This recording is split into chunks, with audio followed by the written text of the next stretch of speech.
All right, everyone, welcome back from lunch. I apologize, I'm running a little bit late myself, usually on time. Well, let's jump right back into our discussion about different occult traditions. We covered a few in the first section, and I want to now move into talking about Kabbalah. The word Kabbalah in Hebrew means reception. And again, synchromistically this day, as the date 10/4, I tend to look at it being about reception, about being openness, relating to openness to truth. So Kabbalah was proper reception, the proper state of mind that one needed to be in to receive truth. It's an ancient system of Hebraic esoteric teachings, communicated to initiates through symbols and correspondences. The most well-known and significant aspect of Kabbalistic symbolism is the tree of life, this symbol on the left. It's formed by what's called sephirot, which means emanations. There are 10 of them.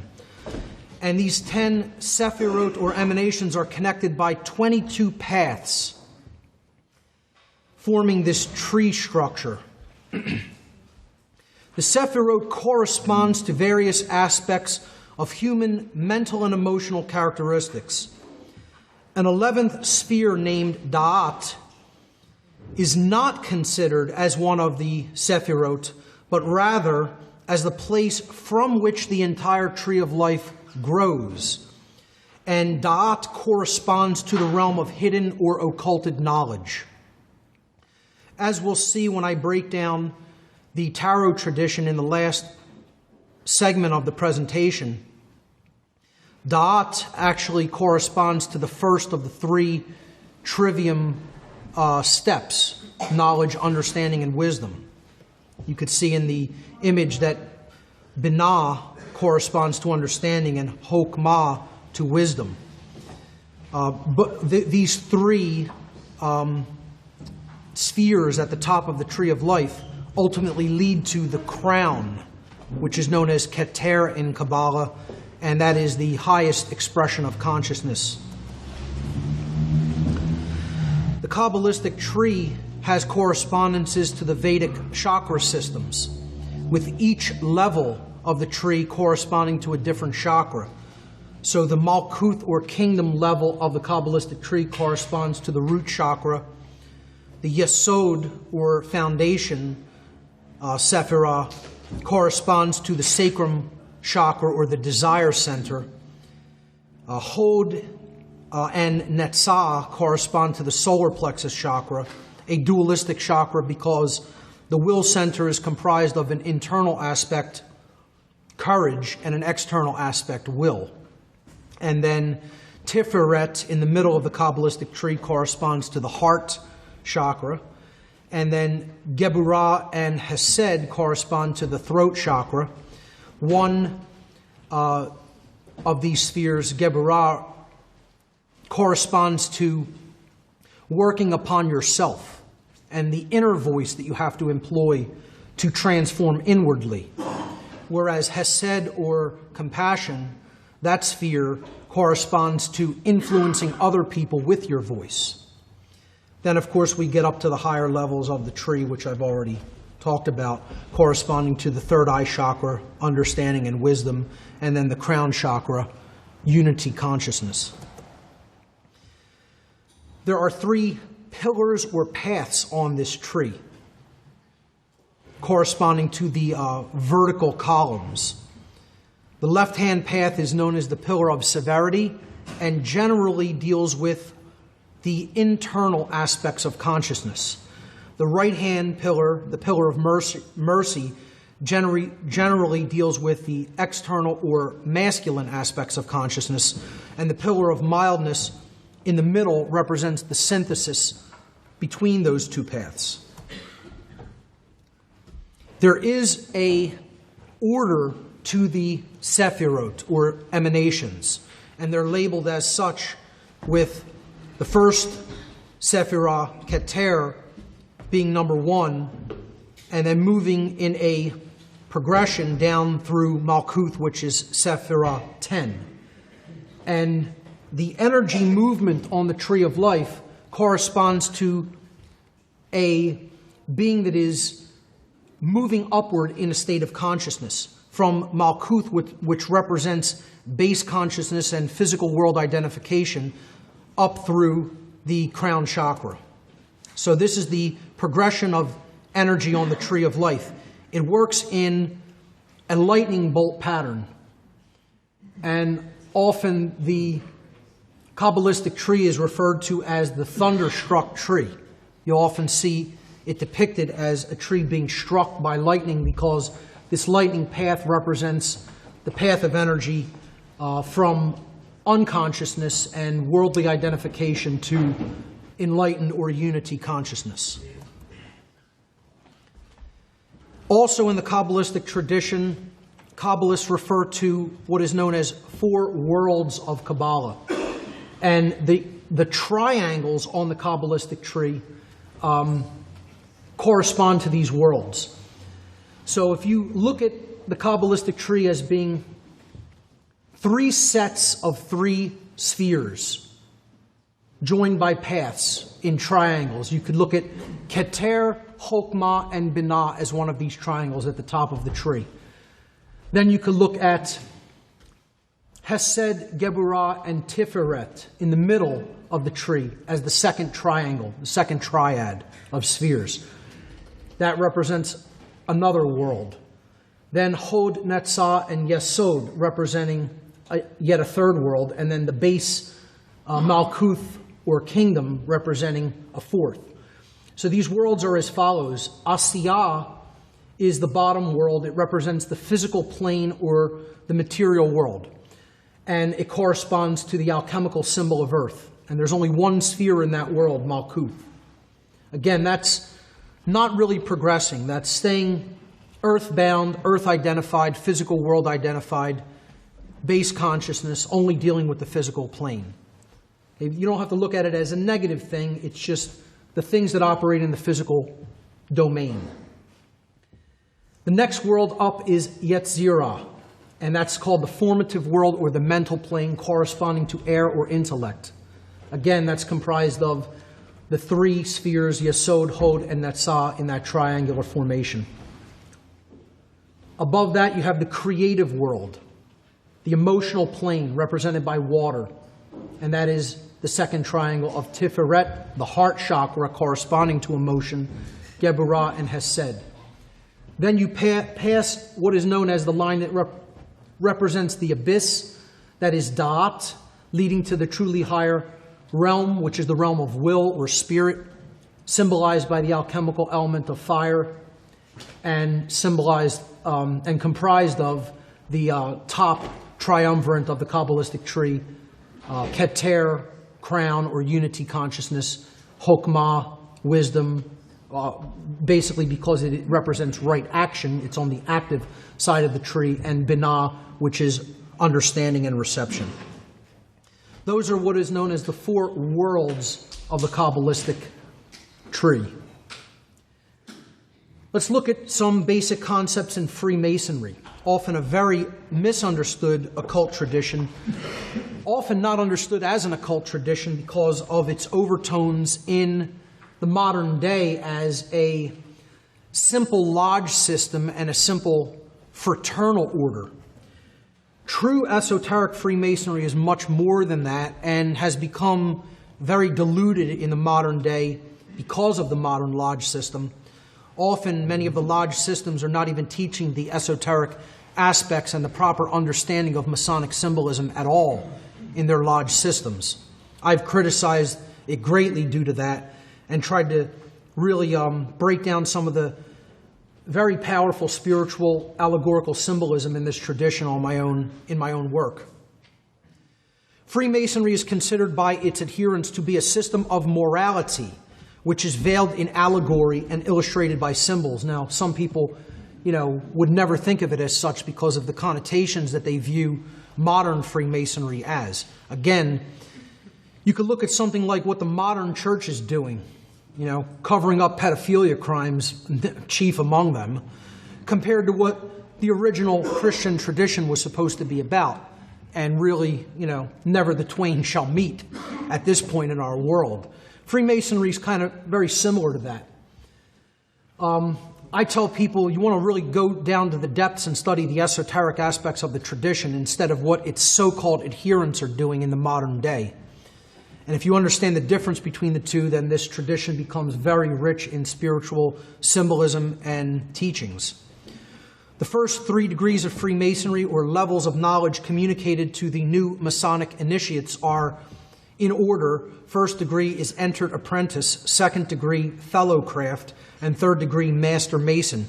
These symbolically represent the 3 aspects of consciousness: thought, emotion, and action, respectively. Freemasonry is actually an ancient esoteric tradition which is ultimately about knowing the self, becoming a builder, a mason, of a better mind and soul, and ultimately the resurrection of morality within a human being. Resurrection being one of the key conceptual ideas in this tradition. And that goal, resurrecting oneself, is personified by the legend of the master builder Hiram Abiff, which we'll briefly talk about. Just want to touch upon this symbolism here, the compasses and square with the G in the middle. The square in this orientation usually represents base consciousness or material world identification. The compasses represent higher knowledge, compassion, true intelligence through balance, and circumscribing the base instincts. That process is directed by care, the sacred feminine generative principle, which is what the G in the middle esoterically represents. Many Masons will tell you that G means many different things. In its pure esoteric interpretation, it corresponds to true care, or the generative principle through which we ultimately create our reality. Resurrection, a huge theme in the Masonic tradition, ultimately embodied by the Masonic Christ figure, you might call him, Hiram Abiff, the master builder in the Masonic allegories. He's seen here in a coffin as a deadened form of consciousness, as true spirituality being in a grave, in a tomb. And the goal was to resurrect that divine spark or essence through getting in touch with truth and using the generative principle of care. Again, you see the all-seeing eye figure in an upward-pointing pentacle at the top of the image. The whole goal of Freemasonry, true esoteric Freemasonry, is to become born again into conscience through the light of knowledge of the difference between right and wrong, or in other words, natural law. It is a system of teaching natural law in its pure form. The coffin tracing board of the third degree on the right-hand side is Hiram Abiff's grave. You see the skull and crossbones on the right-hand side on top of the coffin, representing the forces by which we will bury spirit if we only engage in intellect and action alone, not actually really using our spiritual insight to gauge morality, to gauge what moral action really is. The acacia sprig at the top of the grave is a symbol of the hope of resurrection, that natural law and morality can be communicated and received ultimately. Again, this tradition is very tied in with the Kabbalistic tradition. You'll see that the tracing board of the first degree is very similar to the Kabbalistic tree of life in many ways. The tools at the bottom of the tracing board represent the 3 tools by which Hiram Abiff was killed or murdered, and they represent the tools of the lack of knowledge, understanding, and wisdom, the things that ultimately kill it. If you don't engage in knowledge, you have ignorance. If you don't engage in understanding, you have confusion and the lack of care to come to the understanding. And if you don't engage in wisdom, you're not engaging in right action, and therefore you're in a state of cowardice and laziness, not engaging the masculine principle. That's what those 3 tools represent that ultimately the failure of the three aspects of consciousness are what put Hiram Abiff in his tomb and ultimately get you headed toward the western direction instead of the eastern direction, toward darkness instead of light. The goal here is to be resurrected and therefore to be born into the light again of conscience and knowledge of the difference between right and wrong behavior. The first degree tracing board I call a key to the mysteries, literally because the key is one of the central components of the board. So this tracing board symbolically represents the Temple of Solomon in the Masonic tradition, in biblical allegory as well, where this symbolism is drawn from. You have the pillar on the left-hand side, which is the Joachim pillar, representing the masculine aspect of consciousness, solar or masculine, left brain. You see the symbol of the sun at the top. It is a Doric pillar, which is masculine architectural style. The S at the bottom of the pillar represents strength, and the tool at the bottom is the level, meaning that we need to have balance in our action. The right-hand column or pillar is the pillar of Boaz. It is a feminine pillar represented by the Corinthian design. This side of this tracing board represents the lunar or feminine qualities of consciousness, epitomized by the symbol of the moon at the top. And the letter B represents beauty, a feminine aspect. The tool at the bottom is the plumb rule, which represents uprightness in our spirit. The middle pillar is the synthesis between the two, representing thought, creation. The W stands for wisdom. It could stand for will as well. And it's an ionic pillar. Again, the all-seeing eye is over top of the pillar, the ionic pillar, the ion pillar. It's some wordplay, some symbolic wordplay. Again, the directions are very significant. The east is toward the direction of the light, toward the direction of the rising sun and the awakening of consciousness. The checkerboard floor at the bottom represents base consciousness, not having started, the unbegun, the checkered life of an individual who doesn't know the difference between right and wrong and isn't following the light, and therefore they're ending up in situations that they don't intend to. They could be played like pieces on a chessboard when they're identified with worldly consciousness. The two ashlars or blocks at the end of the tracing board, at the back, the rear of it, represent two different forms of life. One in a very rough, unfinished form, and one where a person has worked upon their life during its duration and made wise use of their time to actually hone out their ashlar and refine it. The ladder, of course, represents getting off the floor of the house and beginning the journey into enlightenment toward the sun.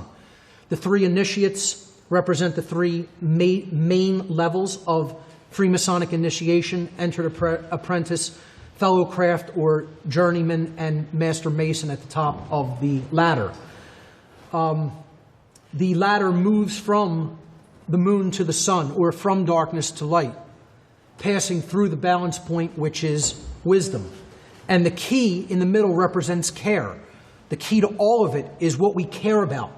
That's the key that can unlock the sun or the star gate at the top of the ladder. But it's dangling by a thread, representing the care and emotion regarding the acquisition of knowledge of self and natural law is hanging in a precarious position. Yet if we grasp onto that key of care, that is the way out. And again, that's why I called the first degree a tracing board a key to the mysteries, literally.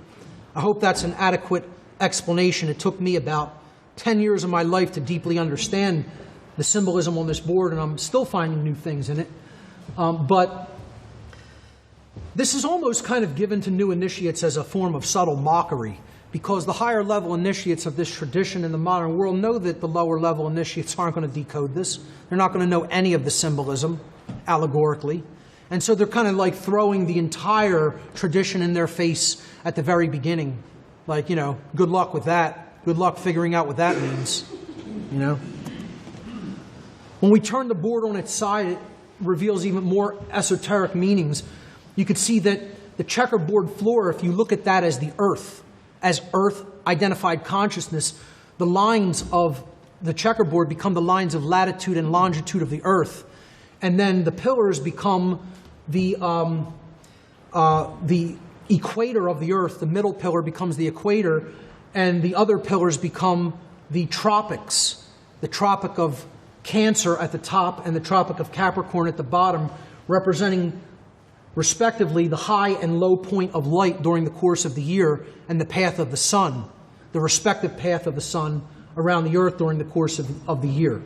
So, we get winter at the bottom, represented by the moon, the low point of light, and summer at the top, representing the high point of the sun, with the latter leaving the Earth and journeying out of darkness and into light, or out of chaos and toward order, toward the east, toward the realm of the gods, toward higher consciousness, toward the rising sun and the light of knowledge.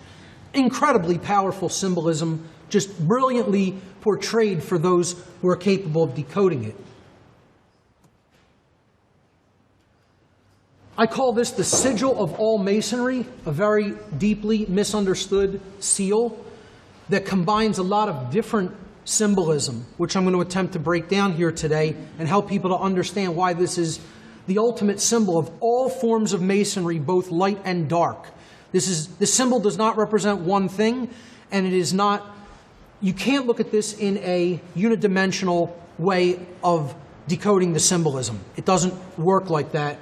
This is a dual symbol, very multifaceted. So there's five basic elements to this symbolism.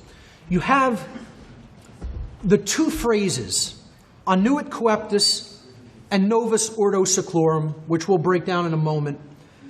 You have the all-seeing eye with the rays of light coming from it. You have the unfinished pyramidal structure built in stone or brick. And then you have the earth itself, okay? So those are the five basic elements that we can symbolically decode in this symbol. We have the earth and then the two other pieces of symbolism other than the words, the pyramid made of stone and the all-seeing eye and light. Okay, so the all-seeing eye and light represents knowledge, the spark of the divine, unity consciousness, alignment with natural law, aligning our own thoughts, emotions, and actions such that as we think, so we feel, so we act, and there's no contradiction between those three modes of consciousness. The light represents the creator.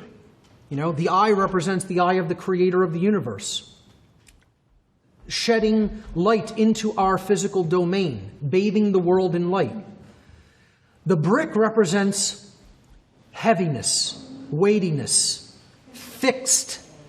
a fixed position, no flow, hardness, rigidity, okay? Weighing down, blocking things, building barriers between things, right? Blocking the light out.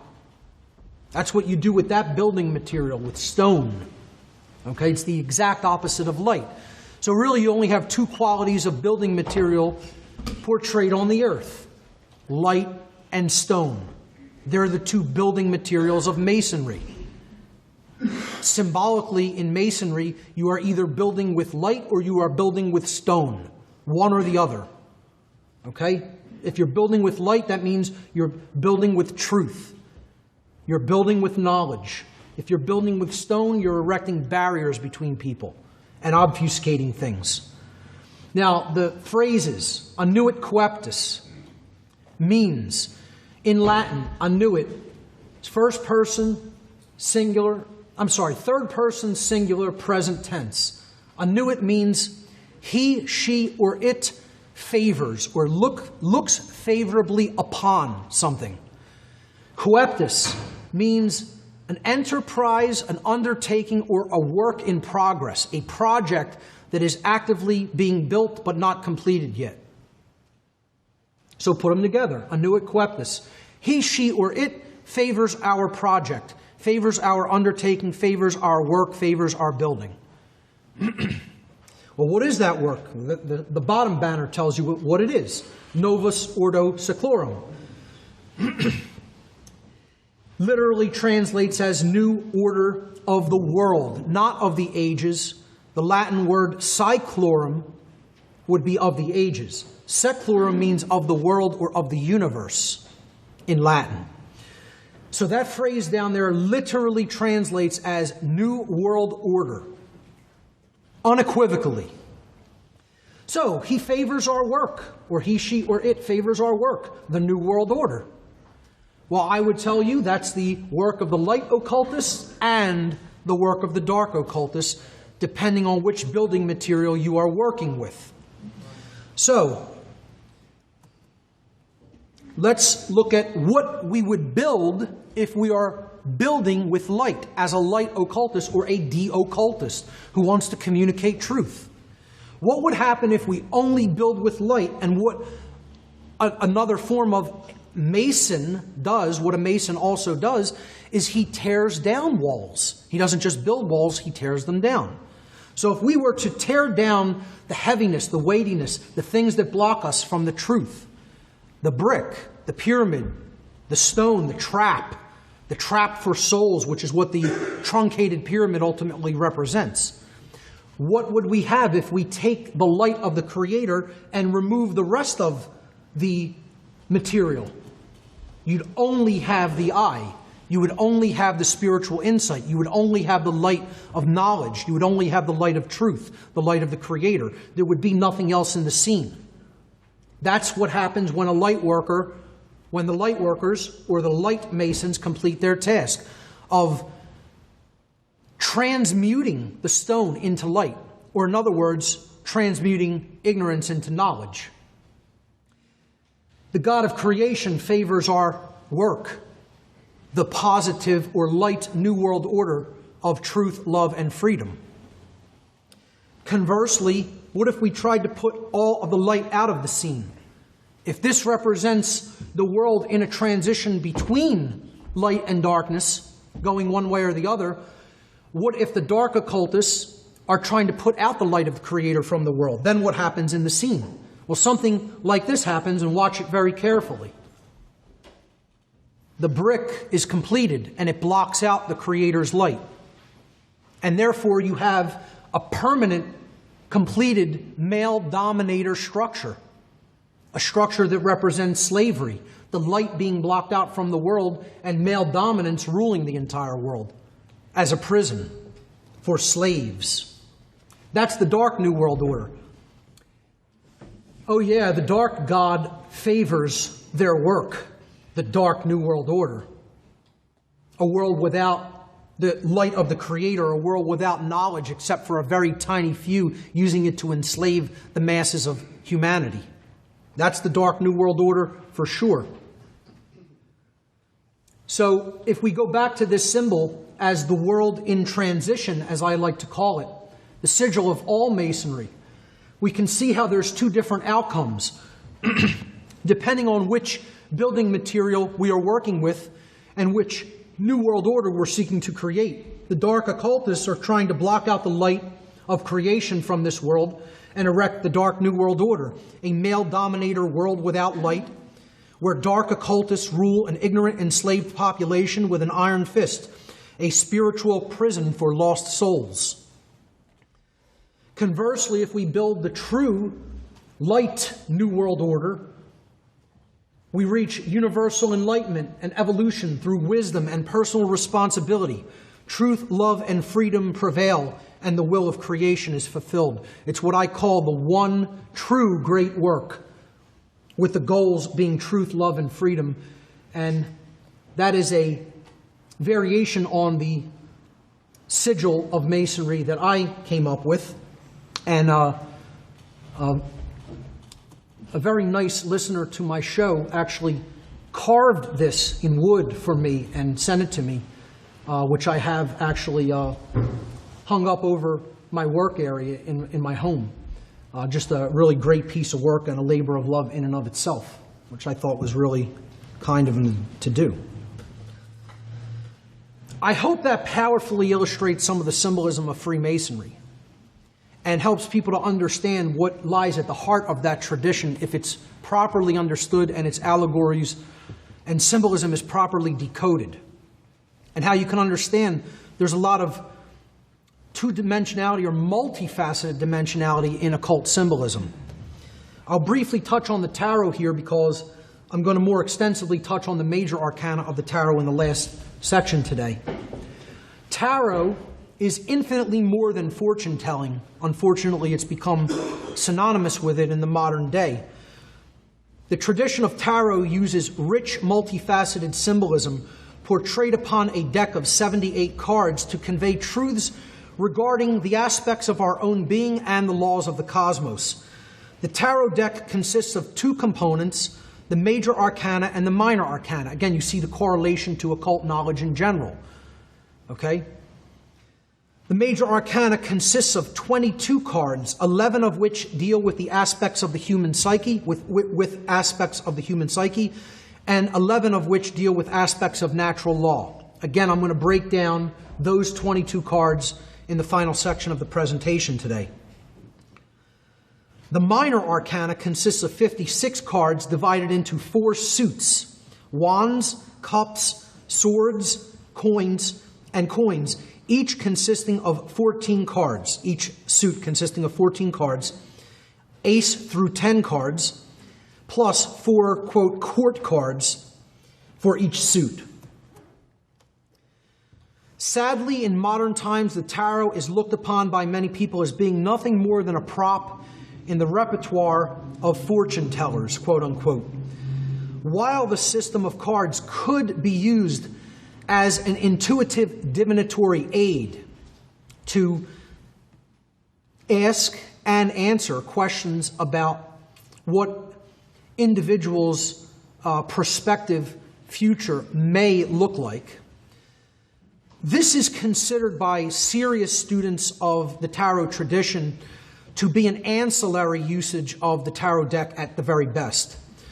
The tarot was traditionally seen in its pure esoteric form as a means of conveying deep truths through covert means, without needing to write down or even speaking the occult message aloud.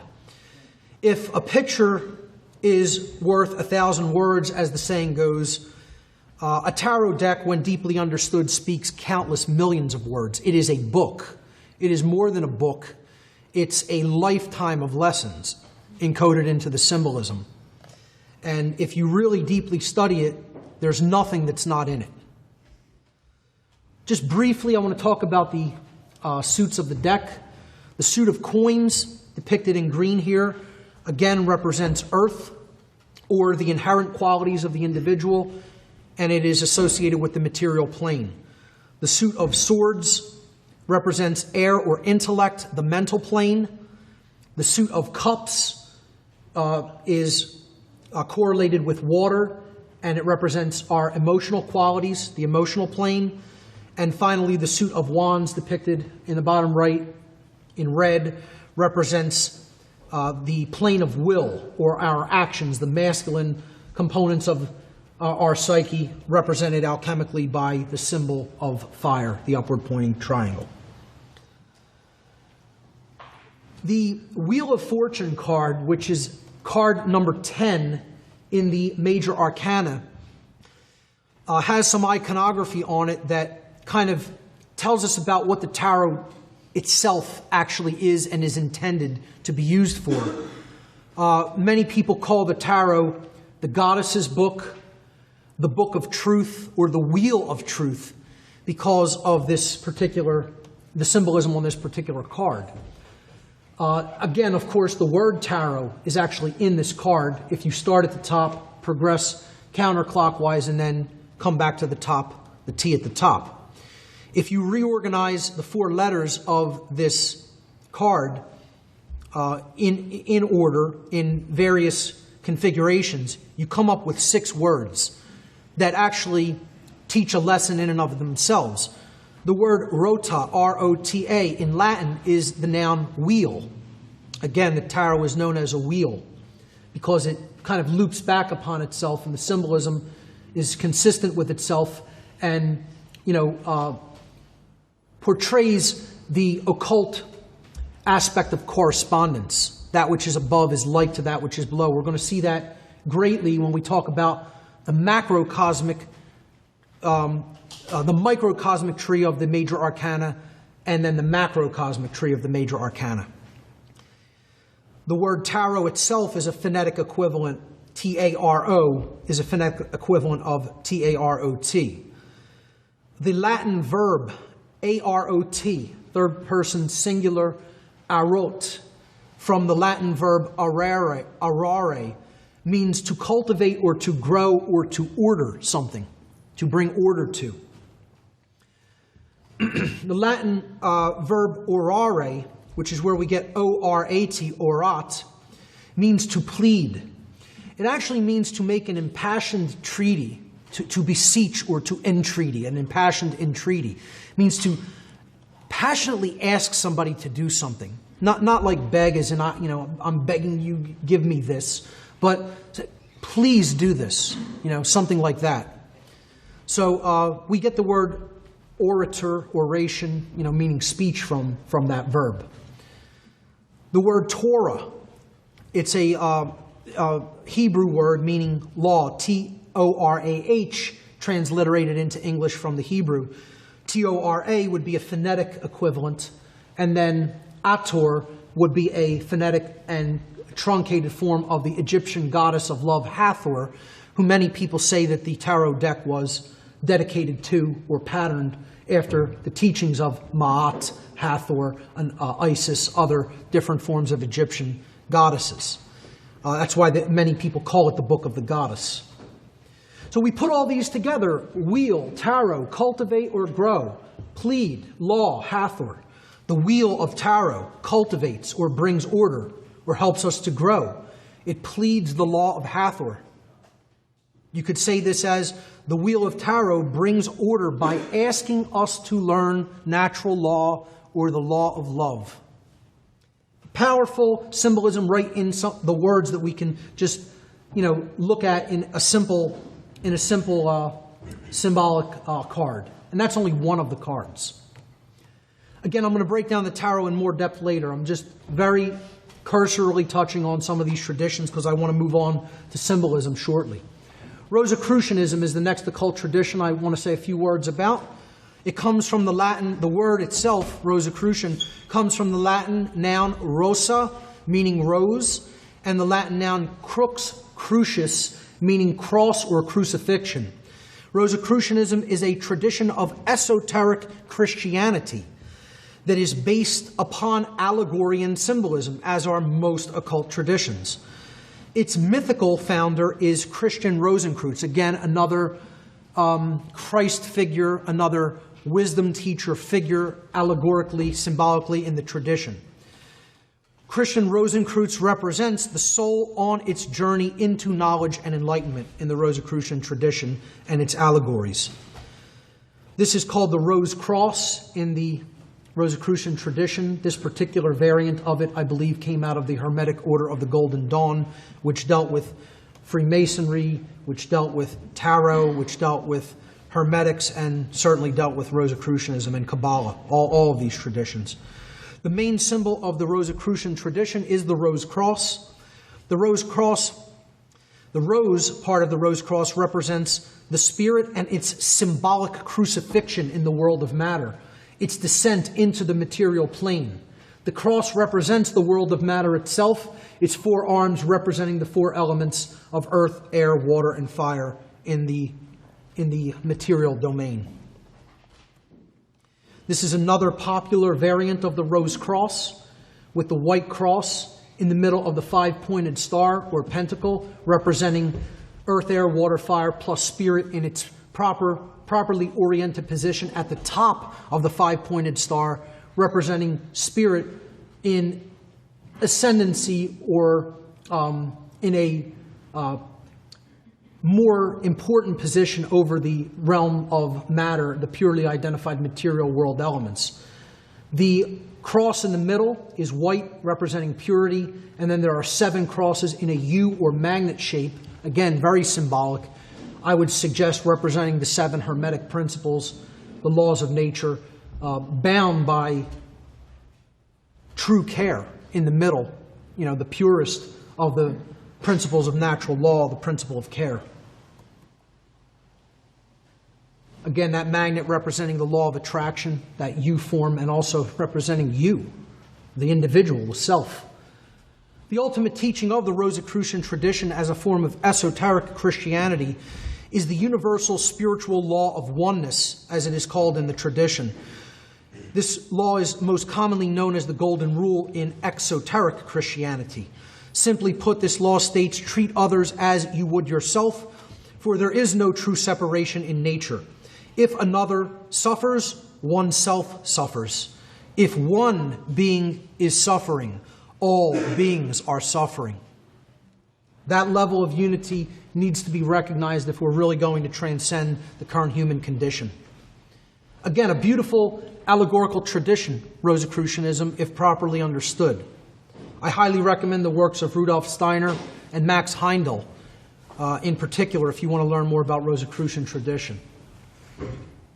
The next tradition is Theosophy.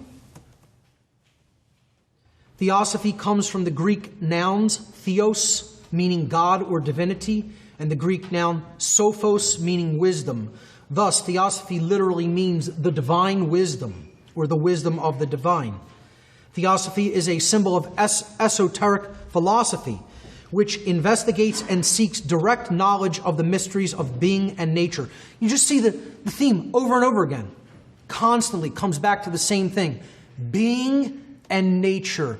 The individual, the psyche, and the laws of creation, and the laws of the cosmos. Both in the seen realm and in the unseen realm.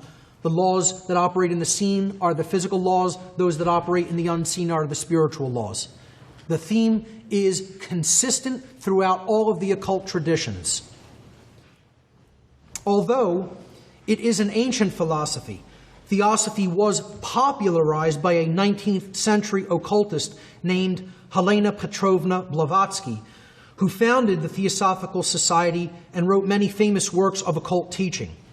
The Theosophical Society's mantra is, "There is no religion higher than truth." I would take it farther and say, there is no religion other than truth. Truth is the only real, true religion. Everything else is a paltry imitation that is an exoteric variant that has been co-opted and polluted over time, that isn't really hitting the core of the bullseye, so to speak. I like to attend the United Lodge of Theosophists in Philadelphia from time to time. Barb and I attend it, sit in on readings of occult philosophy and ancient Vedic philosophy as well, that they talk about sometimes, and very powerful readings and discussions happen in some of those groups, and it's always an uplifting experience. The main tenets of Theosophy as taught by Helena Blavatsky are the same tenets found in many other occult schools. Chief among these is the belief in the presence of a divine spark within every person, which, with the proper discipline and training, can lead to spiritual illumination or, quote, enlightenment. Theosophy's adherents consider themselves as searchers after truth, who are dissatisfied with the world and are dissenters of the creeds of organized religion. So it's not a belief system. They don't consider it a belief system. They consider themselves simply searchers after truth, which can be known and can be described by models of occult science. Theosophists do admit to the existence of a creator or a God, but not necessarily to the existence of a personal God. They see nature or law as God, as an impersonal force that is simply operating in the physical domain. I tend to see God as law myself. That's you had to tell me what is one word that you would equivalate with God, that you would give as an equivalent to the concept of God. I would not use the word love. I would use the word law. But once you understand them, it's the same thing. You know, we'll get to that when we talk about thelema. But I would use the word law first and foremost to represent what God actually is. Theosophy also teaches that humanity has had many past incarnations, the whole species, or variations on Earth, which it calls root races. These root races should not be seen as genetic races, which many other people that followed some of the Theosophist work in the late 19th and earlier 20th parts of the 20th century perverted theosophical work and tried to take it on board, and twist it to their, agendas. This really happened in the early Nazi tradition as Nazism was rising in Germany. They tried to take some of these teachings and twist them into, racial divisions and, support different racial purity ideologies. But that is not how theosophy teaches them in its pure form. These root races should never be seen as genetic races, but rather as different types of civilization that had attained different levels of consciousness. Theosophy teaches, in keeping with the Hermetic principle of rhythm, that there is a cyclical quality or wave-like progression to time. It doesn't mean time moves endlessly in unvariable cycles. It means that it has a quality within it that generates a wave-like progression of choice points from which we can learn and grow, and at different times, through knowledge of what happened in past wave cycles, choose different results for ourselves. So it teaches that time has this cyclical or wave-like quality, progression to it, which imparts lessons and influences consciousness to produce certain outcomes. If humanity cannot raise their consciousness to a high enough level of awareness during the recurrence of such wave cycles, they may then experience setbacks in their evolutionary progression in the form of semi-extinction level events or cataclysms, which necessitate a restarting of humanity from a subsequent root race. And I think we're well along the way to that outcome, personally. I think nature only tolerates so much before it says, here comes a comet, let's see what you make of that. How about a supervolcanic eruption, a caldera going off in the middle of the land in which you live, and let's see what you make of that. That's what nature eventually does, because there's too many weeds choking the garden. And that's what humanity has become. And invariably, when the darkness of ignorance progresses to a level of total calcification, eventually nature says no more, this far and no further. We're not quite there yet, but we're getting there pretty fast, which is why this information needs to be brought forward, and people really have to start seeing things as they really are instead of as they want them to be. I think this is the last tradition I'm going to cover. It's called Thelema, one of my favorite occult traditions. Thelema is a system of magical practices and tenets developed by the 20th century, quote, gray magician, Aleister Crowley. And everybody's going to say, oh, Mark, you're promoting Crowley again. He was such a bad guy. Why are you putting people onto his work? Why are you talking about him like he was somebody to look up to? I'm telling you out in the open, gray magician. Somebody who knew the path and didn't necessarily walk it, who used what he knew for negative influence over other people to control. Although he also put out a lot of great spiritual works which were out there to illuminate and enlighten people. So he's an enigma. He's a puzzle, Crowley. Here's the example I always tell people when dealing with Crowley's work. Do as I say, not as I do. Okay? If you're talking about Crowley, do as he said, not as he did. He didn't necessarily walk the path in his life.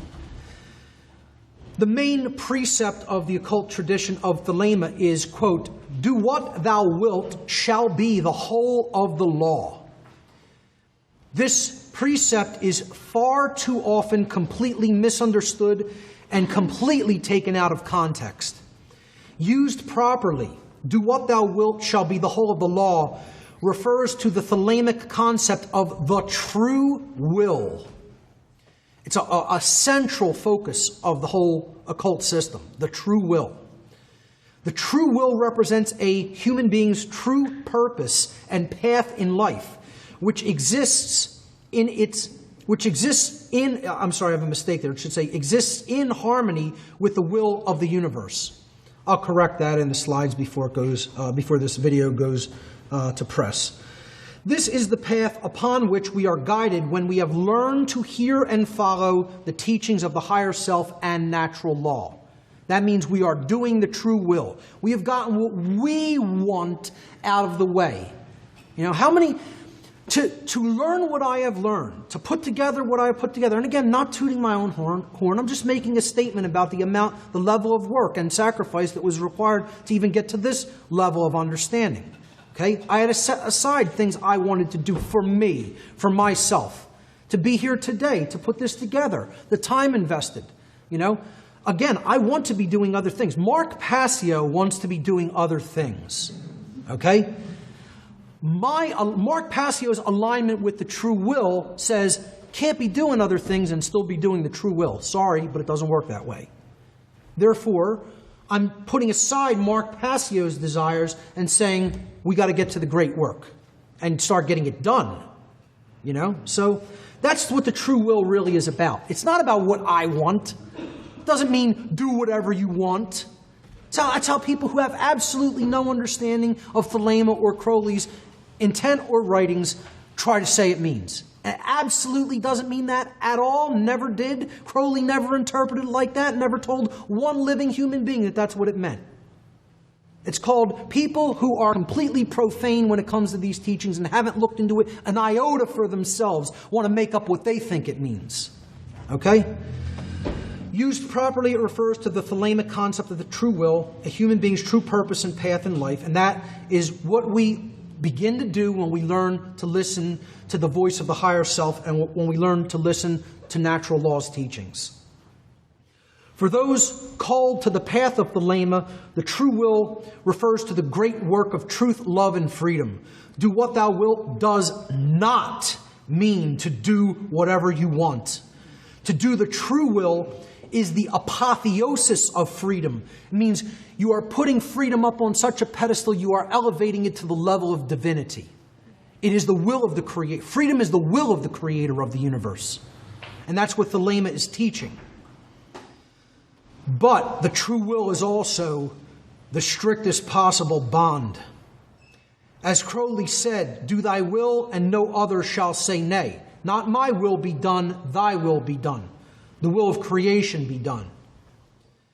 Let nothing deflect you from that austere and holy task. True freedom is absolutely to do thy will. Seek to do anything else whatsoever, and instantly obstacles will arise. Every act that is not in harmony with the true will is erratic and acts as a hindrance in one's life and creates chaos, not only in one's life, but in society in general. The Thelemic principle of do what thou wilt shall be the whole of the law must remain in context with the statement which follows it. Love is the law. Love is the law. Love under will, which means love must be the foundation of the will. True care must underlie and support our actions. This means that any act of human will must be performed with love or higher consciousness as its foundation or the result. The resultant product will ultimately be chaotic. Only action based upon love and therefore in harmony with morality and natural law could ever produce order, either in our personal lives or in society as a whole. This symbol, by the way, is known as the universal hexagram of Thelema. The unicursal hexagram of Thelema, excuse me. Unicursal means it is written in one stroke without taking the pen off the page, without taking the pencil off the paper. Okay? It is the joining of the chalice and blade without them overlapping each other and being separate from each other, like one being like there and then the other being there, over top of each other. It is a combining of them in one fluid motion that is like an eternal loop that keeps looping back upon itself in a state of synthesis. And then the 5-petaled rose representing, again, the 5 elements in nature, including the spirit. Crowley referred to magic, which he spelled with a K, as, quote, the science and art of influencing change to occur in accordance with the true will. Okay? Now notice that that is different than what I call sorcery. Okay? You're aligning yourself with the will of creation. This clearly distinguishes true magic, or what Crowley referred to as magic with a K, from sorcery, which is, quote, the science and art of influencing change to occur in accordance with the ego-driven will, lowercase w will, of the practitioner. They're two totally different things. Okay? Influencing something to align to creation's will is entirely different than influencing someone or something to align to my own personal selfish will. Crowley also postulated a notion which he called the holy guardian angel, which referred to a deep connection to the higher self, a connection that would guide the Thelemite initiate toward the true will. In order for the holy guardian angel to manifest in our lives, we must learn to listen to its wisdom by quieting the voice of the ego, the force which is at work when we refuse to admit when we have been wrong, the force which ever seeks to take us off the path of wisdom. And that is why Thelema the tradition of Thelema engages in different meditative practices and in different consciousness alteration techniques in order to quiet the egoic mindset, the voice that is constantly chattering saying, I want, I want, I want, I want. Or, I'm not wrong about that, I'm not wrong about that, I'm not wrong about that. You know, that's the ego, really. That's the force that doesn't allow us to see that what we're doing is wrong when we're doing something that's wrong. And it's the force that just keeps saying, I want this, I want that, and forget about all this other stuff over here about truly becoming a better person and helping other people to become better people. You know, we don't have time for that. I have too many things I want. The central text of Thelema is known as Liber al vel legis. Liber means book, al means related to or of, and legis, vel legis means of the law. So the book of the law, more commonly referred to, the book of the law. Crowley claimed that this book was dictated to him through channeled writing, or what is called automatic writing, by a higher spiritual consciousness which he referred to as I was. So he claimed that this was not his own writing, but it was in fact channeled from some type of an entity. Through the reception of this book, Crowley proclaimed the arrival of a new stage in the spiritual evolution of humanity, which he called the Aeon of Horus, the age when humanity would finally begin to align itself with natural law and the will of creation. Again, the Aeon of the rising sun, of the birth of real knowledge, the de-occulting of occult wisdom, and the knowledge of the occult coming online to humanity in the form of common sense, shared wisdom. I don't know how far we've come into the age of the Aeon of Horus. You know, there was kind of an occult renaissance going on during that time, and then it kind of got buried again, and you know, we went into all kinds of wars, and then the technological age came in with the advent of television. You know, and people, you know, got lost in childish sports and, you know, idle distractions. So I'll wrap up with a quote from Crowley. The absolute rule of the state shall be a function of the absolute liberty of each individual will. There it is. You know, natural law understood in the aggregate is going to create freedom. Natural law and the true will not done in the aggregate is going to equate to the absolute rule of the state, human slavery. Brilliant in his understanding, not so brilliant in the way he conducted his life, particularly in his later years.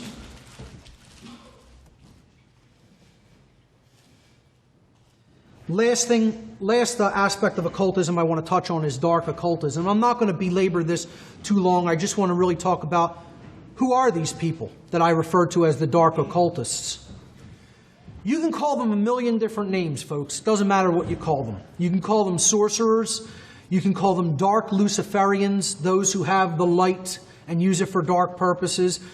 They are Satanists, okay? They are Setians. They are the Kleptotic Kabbalists. Klipoth is the region below the Tree of Life that is the hell world in the Kabbalistic tradition, that is the inversion of all the true teachings of Kabbalah, of the true moral lessons of the true esoteric tradition of Kabbalah. If you descend into the Klipotic realms, it's the wastelands, the lands of the spent and corrupted souls that are simply husks, that used to be souls and spirits that are just like, withered out husks, the wastelands, in other words. That's Klipotic Kabbalah. They are the dark masons of the world. They are the dark Atonists. Aton was a variation of the sun or the light in the ancient Comitian tradition. Ultimately, it's all one cult, folks. It's the cult of the black sun. You could call them by any name you want, but they are a dark solar cult. Okay? When I say the dark sun, why the black or the dark sun? The sun represents light. It represents knowledge. It represents empowerment. It represents life. The antithesis of that, the total polar inversion of that, is it's still a form of light. It's still the sun, but it has darkness within it. So it's knowledge being used for all the wrong reasons. Knowledge being used to control, not enlighten, not uplift. Knowledge being used to put people in a prison. Knowledge being used as a power differential over people who are still in a level of ignorance. So you're blinding people with that light, and you're enslaving them with it, with that knowledge. That's what these people are. Okay? If you don't even want to look at it in esoteric terms, they're people with the knowledge of how the self works, meaning deep psychology, very ancient, deep knowledge of psychology, combined with people who know about how the laws of nature function, which is very deep, hidden science. That's it. There are the two sciences that are at work. The physical sciences combined with psychology. And then you put the understanding of how moral law functions into there, which they know as well, and rebel against because they want to be gods on earth and they want to conquer the natural law consequences or evade them to the longest amount of time that they possibly can. They're all the same cult. It doesn't make a difference who we're talking about here. You could be talking about Satanists, Setians, the worshippers of the Great Owl at Bohemian Grove, the Skull and Bones Order of Death, the cult of the Black Sun that came out of the Nazi and SS party of Germany. All right, in the modern day, they're top-level international bankers, top-level political figures, top-level financiers, high-level religionists, high-level members of royalty, so-called royal families, judiciary, military, high-level military, people involved at highest levels of media, highest levels of medicine, highest levels of education. Again, highest levels of all religious systems on the earth, and anybody's religion out there is not exempt from that. So-called cultural religions, secret societies and fraternal orders, think tanks, intelligence agencies, you name it. This is where the highest concentration of dark occultists are at.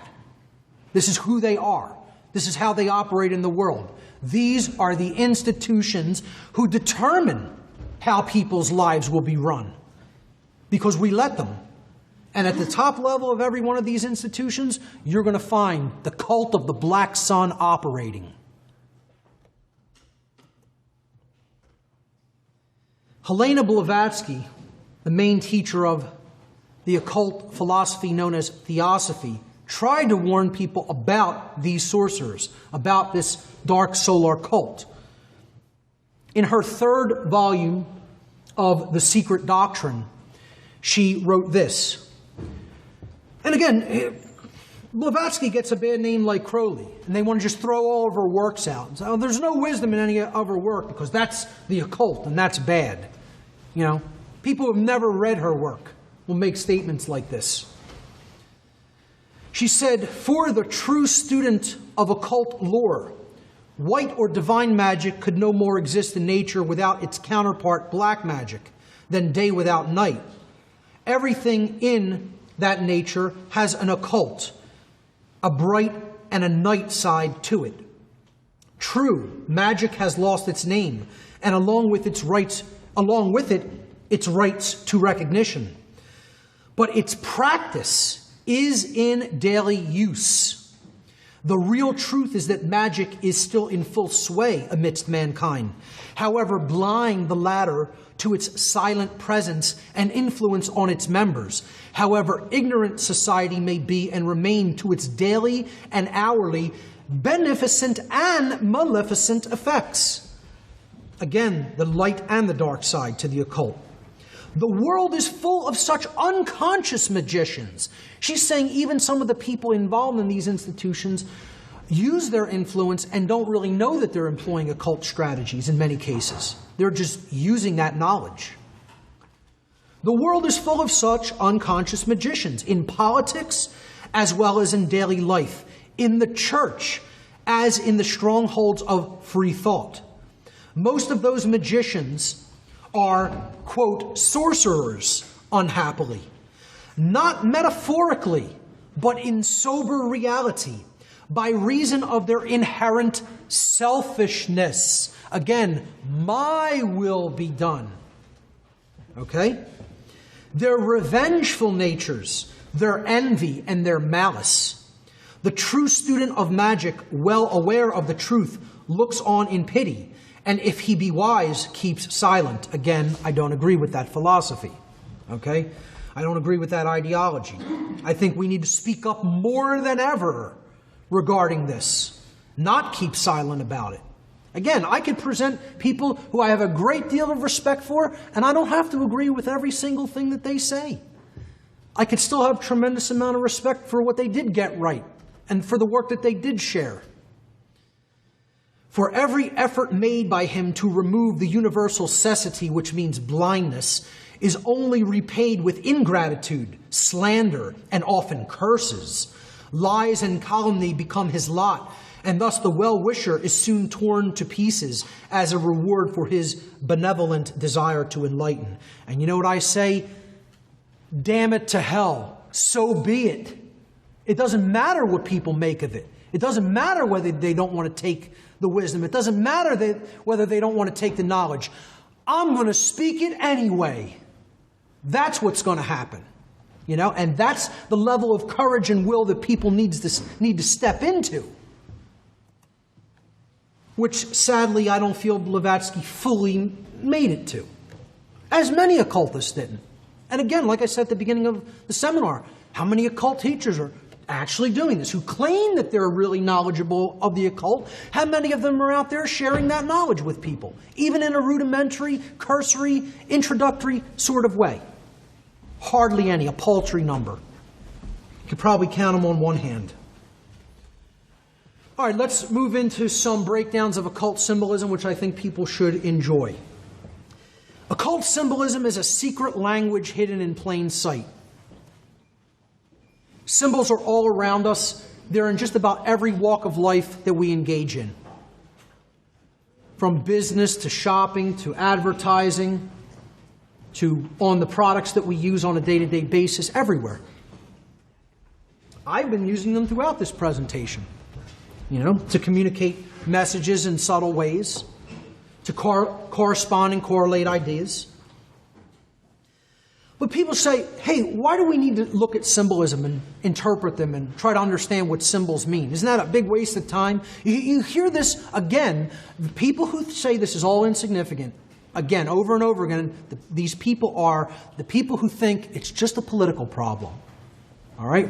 We just have to analyze what's going on in politics, find the right people for the position, the world's going to be fine. It's just we need some reform in government, that's all. And it's not slavery, you know. We just need to reform that financial system. If we just get control over coining the money again, it's going to be hunky-dory, you know. These are the people who would mock and ridicule the study of symbolism entirely. Semiotics, you know. They would say, you don't need to look into symbolism or break it down or try to understand what it means. It's all meaningless. It's just what one person says. It's their interpretation. And I agree. There are interpretations of symbolism, and not all symbolism means one thing. It can have many different interpretations. what I want to help people to understand is what's really being conveyed, being spoken. There's an energetic vibration that goes along with symbols. That's why they call it a symbol. It resonates something. It rings something. It sends out a vibration into human consciousness. And if you don't understand what that symbol, the frequency that resonates at because of its pure form, you're getting hit with that frequency, you're getting hit with that message, and you don't even understand what's being said to you. It's a form of illiteracy. It would be like me literally speaking another language that none of you understood to a person in the room, and I could talk about all of you behind your back without your knowledge. Well, that's what's being done through symbolism. And this is done through the use of archetypes. Archetypes are an archetype is an original pattern or model from which all things of that same kind are copied or on which they are all based. So an archetype is a model or a first form. It could be seen as a prototype of something, a first thing that then you pattern something later on, or you build upon or expand on later. So I've just put 5 basic archetypes here. There's many of them. I mean, we could look at the archetype of the lightning bolt, the diamond, the simple rudimentary fish, the simple wave pattern. You can go on and on forever just on archetypes. These are 5 real simple ones. I just wanted to give you a general idea of what some of these could be used to communicate. A circle. It's considered the perfect shape. It represents eternity because there's no beginning and no end. It represents wholeness or completeness. It represents perfection, fluidity, completeness, the divine. It's the shape that generally is used to represent God or divinity. Conversely, the square is the seeming opposite. It has rough edges. It's very rigid. 90-degree angles, not really found in nature. It represents stability, however. It represents groundedness, earthliness, rigidity, imperfections, base consciousness, earthly nature. Very simply conveyed in a shape, especially when we compare the two against each other, and you could see the inherent differentiation between them. The triangle, as the simplest enclosed form, it represents balance, synthesis, coming together of opposites, union, sharpness, intellect, etc. Again, that symbol, the blade, represented the intellect, represented the masculine quality of consciousness in many ancient traditions. The star represents spirit, sovereignty, achievement, openness, oneness. Hey, you give children stars in school, achievement. Openness and oneness because it represents the human form outstretched. The cross, an ancient symbol of power and authority, strength, focus, and willpower. That's why authoritarians often use it in many different forms. These are the basic forms on which symbolism is based. These are basic vibrations. You can look at these as the small mouth noises that then eventually form words and then whole sentences and whole communicated traditions of meaning, which is what symbolism is about. Symbolism helps us to develop and practice and stay sharp with correlational thinking or correlative thinking. This is so important and so lacking in our society. Okay? When I try to teach some symbolism to like family members, let's say, I'll say, well, in this symbol, the all-seeing eye represents the light and the wisdom of the divine, of the Creator. And many of my family members will just stop me there and say, I totally don't understand what you mean. I cannot correlate or think of an eye inside of a triangle with some rays coming out of it as the Creator's wisdom. You know, the light of reason. How do you equate these two? I'm just trying to explain. It's like, let x equal 10 in algebra. You know, it's an arbitrary decision based on an archetypal form that people who use this symbol came up with. And glassy-eyed, you know, eyes glass over, they don't have this correlative thinking where they can say, let A be equal to B, okay? And give it a value and substitute. They can't do that. That's why, you know, I tutor algebra. It's one of the things I do for the fake form of money. You know, I tutor, you know, high school or college people in algebra. And you could tell right away who has correlative thinking active in them because they take to it, or if they don't have correlative thinking active, they have a real hard time with it. So correlative thinking is what symbolism ultimately fosters. And again, many people don't have it active in them. So, for example, if I establish that pen, the symbol of pen equals 20, okay, and then I also establish bird plus wheel equals 50. You follow me so far? Pen is 20, bird plus wheel equals 50. And finally, I establish pen and bird are equal to each other. Well, what does wheel equal? 30. Now, most people can't do that. Most people on the earth cannot do that. I'm serious.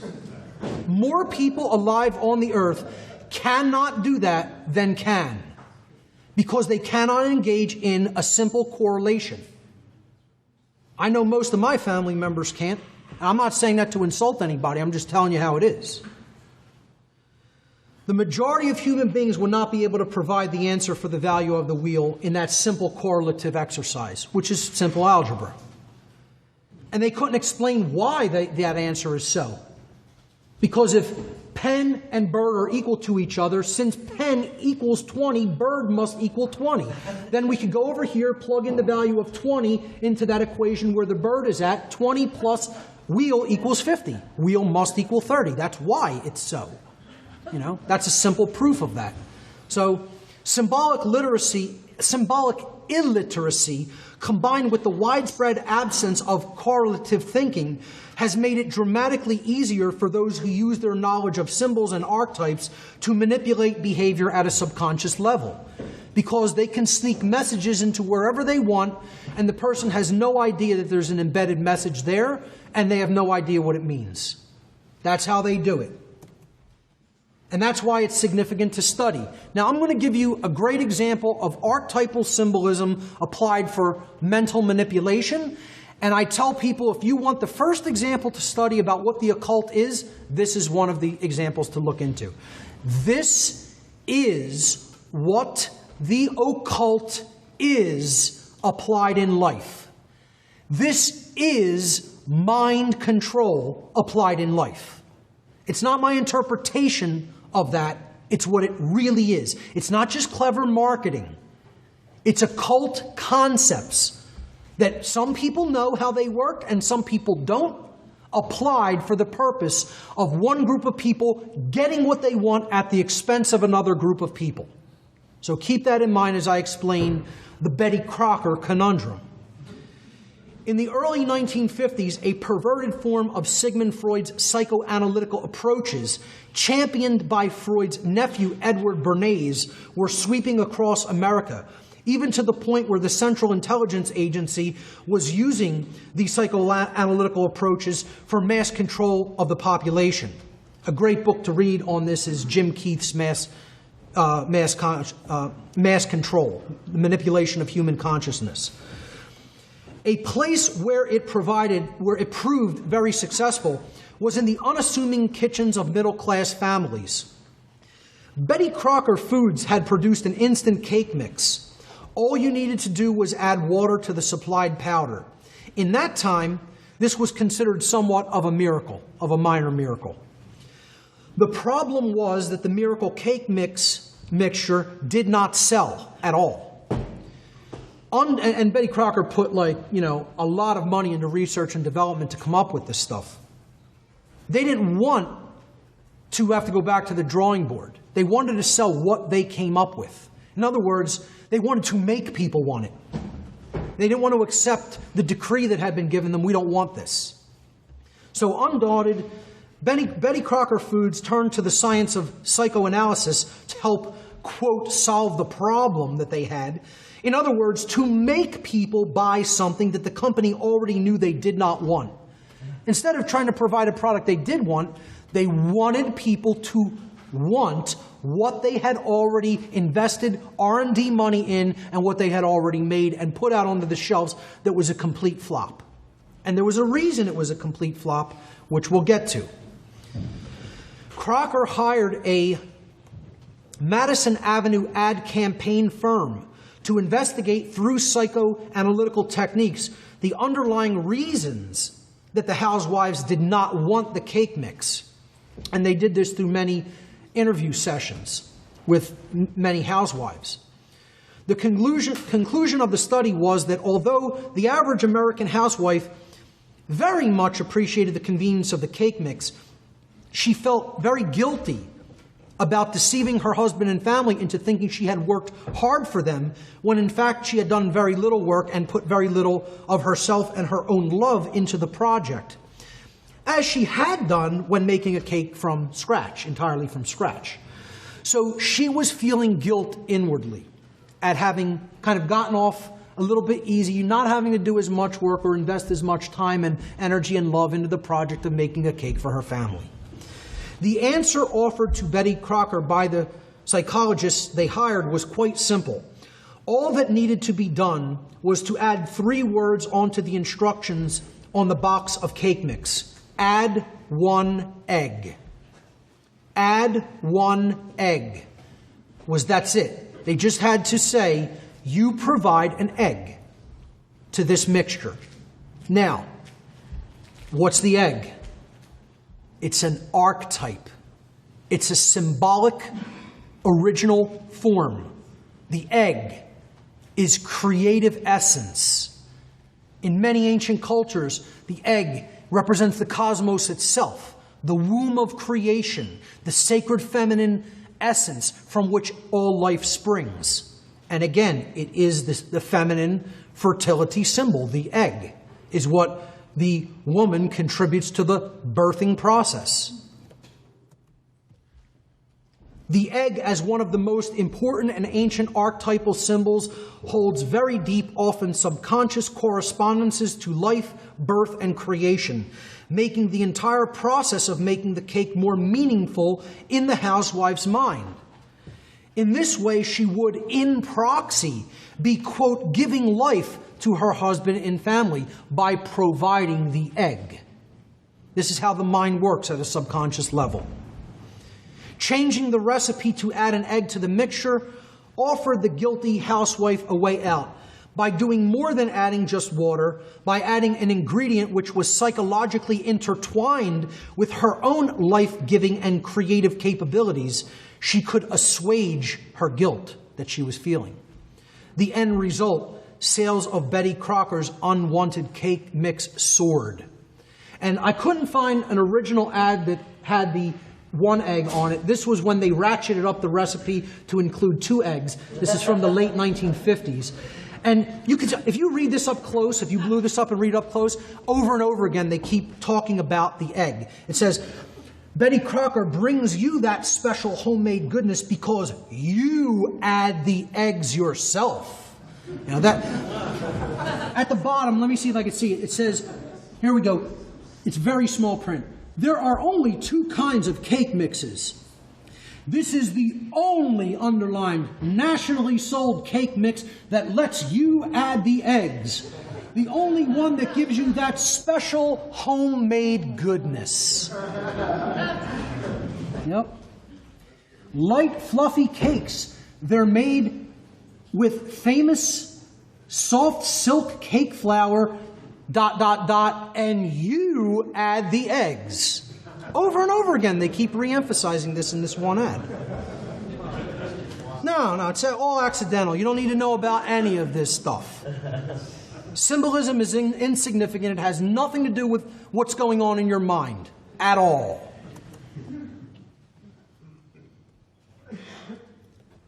Let's look at some solar symbolism next. Again, the meanings of solar symbolism are always intertwined and related to light, life, life force or essence, the spirit, knowledge, power, enlightenment, growth, strength, kingship, sovereignty, trust, clarity, renewal, and resurrection. Because these are the things that the sun provides. Without it, there is no life. There is, nothing's going to grow on the earth. It symbolically represents the light of knowledge, which can be converted into power when applied. And those concepts were always associated with kingship and sovereignty as well. Now, let's keep that in mind when we see how it's used in product placement and advertising. If you go ShopRite to shop, are you going to be coming home enlightened? Are you going to buy the sun? You're going to come home with the light in your basket? That's what they're doing, symbolically putting the sun behind the basket, the shopping cart. And again, this is always done in proxy. See, they're looking to sell you on what they know you don't already have, what you're lacking, what you want, what you crave. So combine that with food products, combine it with, energy-related products. Again, the sun is the ultimate source of energy. What does the sun have to do with tapping into the lifeblood of the earth and taking oil out of it? Well, they want to correlate the idea that the natural light energy of the sun, they're somehow going to be selling you when they sell you this oil, when it has nothing to do with that. I'll show you in a later section where they know it's the blood of the earth. Literally, it's the lifeblood. And that's why they put the blood drop on many oil logos as well. But every one of these symbols is archetypally bringing the image of enlightenment and the sun into the product placement. Again, what was it another symbol for? Sovereignty, kingship, knowledge, light, trust, sun trust. People have to trust the bank they're going to put their money into. Citibank with the rising sun. Target with the ancient archetypal symbol of the sun. Here's some products you can trust. Lucis Trust, a New Age publishing company. Sovereign Bank. You won't be getting any sovereignty there. You see solar symbolism embedded in architecture. Zodiacal symbolism, astrotheological symbolism, the Arc de Triomphe in the middle of the 12-spoked wheel, representing the 12 houses of the zodiac, the sun's progression through the year. And there you see the rays of the sun right around the street system that the arc sits in the middle of. Hopefully people can see that. I hope it's not washed out too badly. You trust this guy? Well, that's why he's using that logo. He's the new king. You should trust him. He has your better interests in mind, like all presidents do. It's a brilliant symbol, though, and most people never caught on that it was a sun, because it's white in the middle of the American flag colors. But it's a sun coming up over the horizon. Or is it setting below the horizon? I don't know.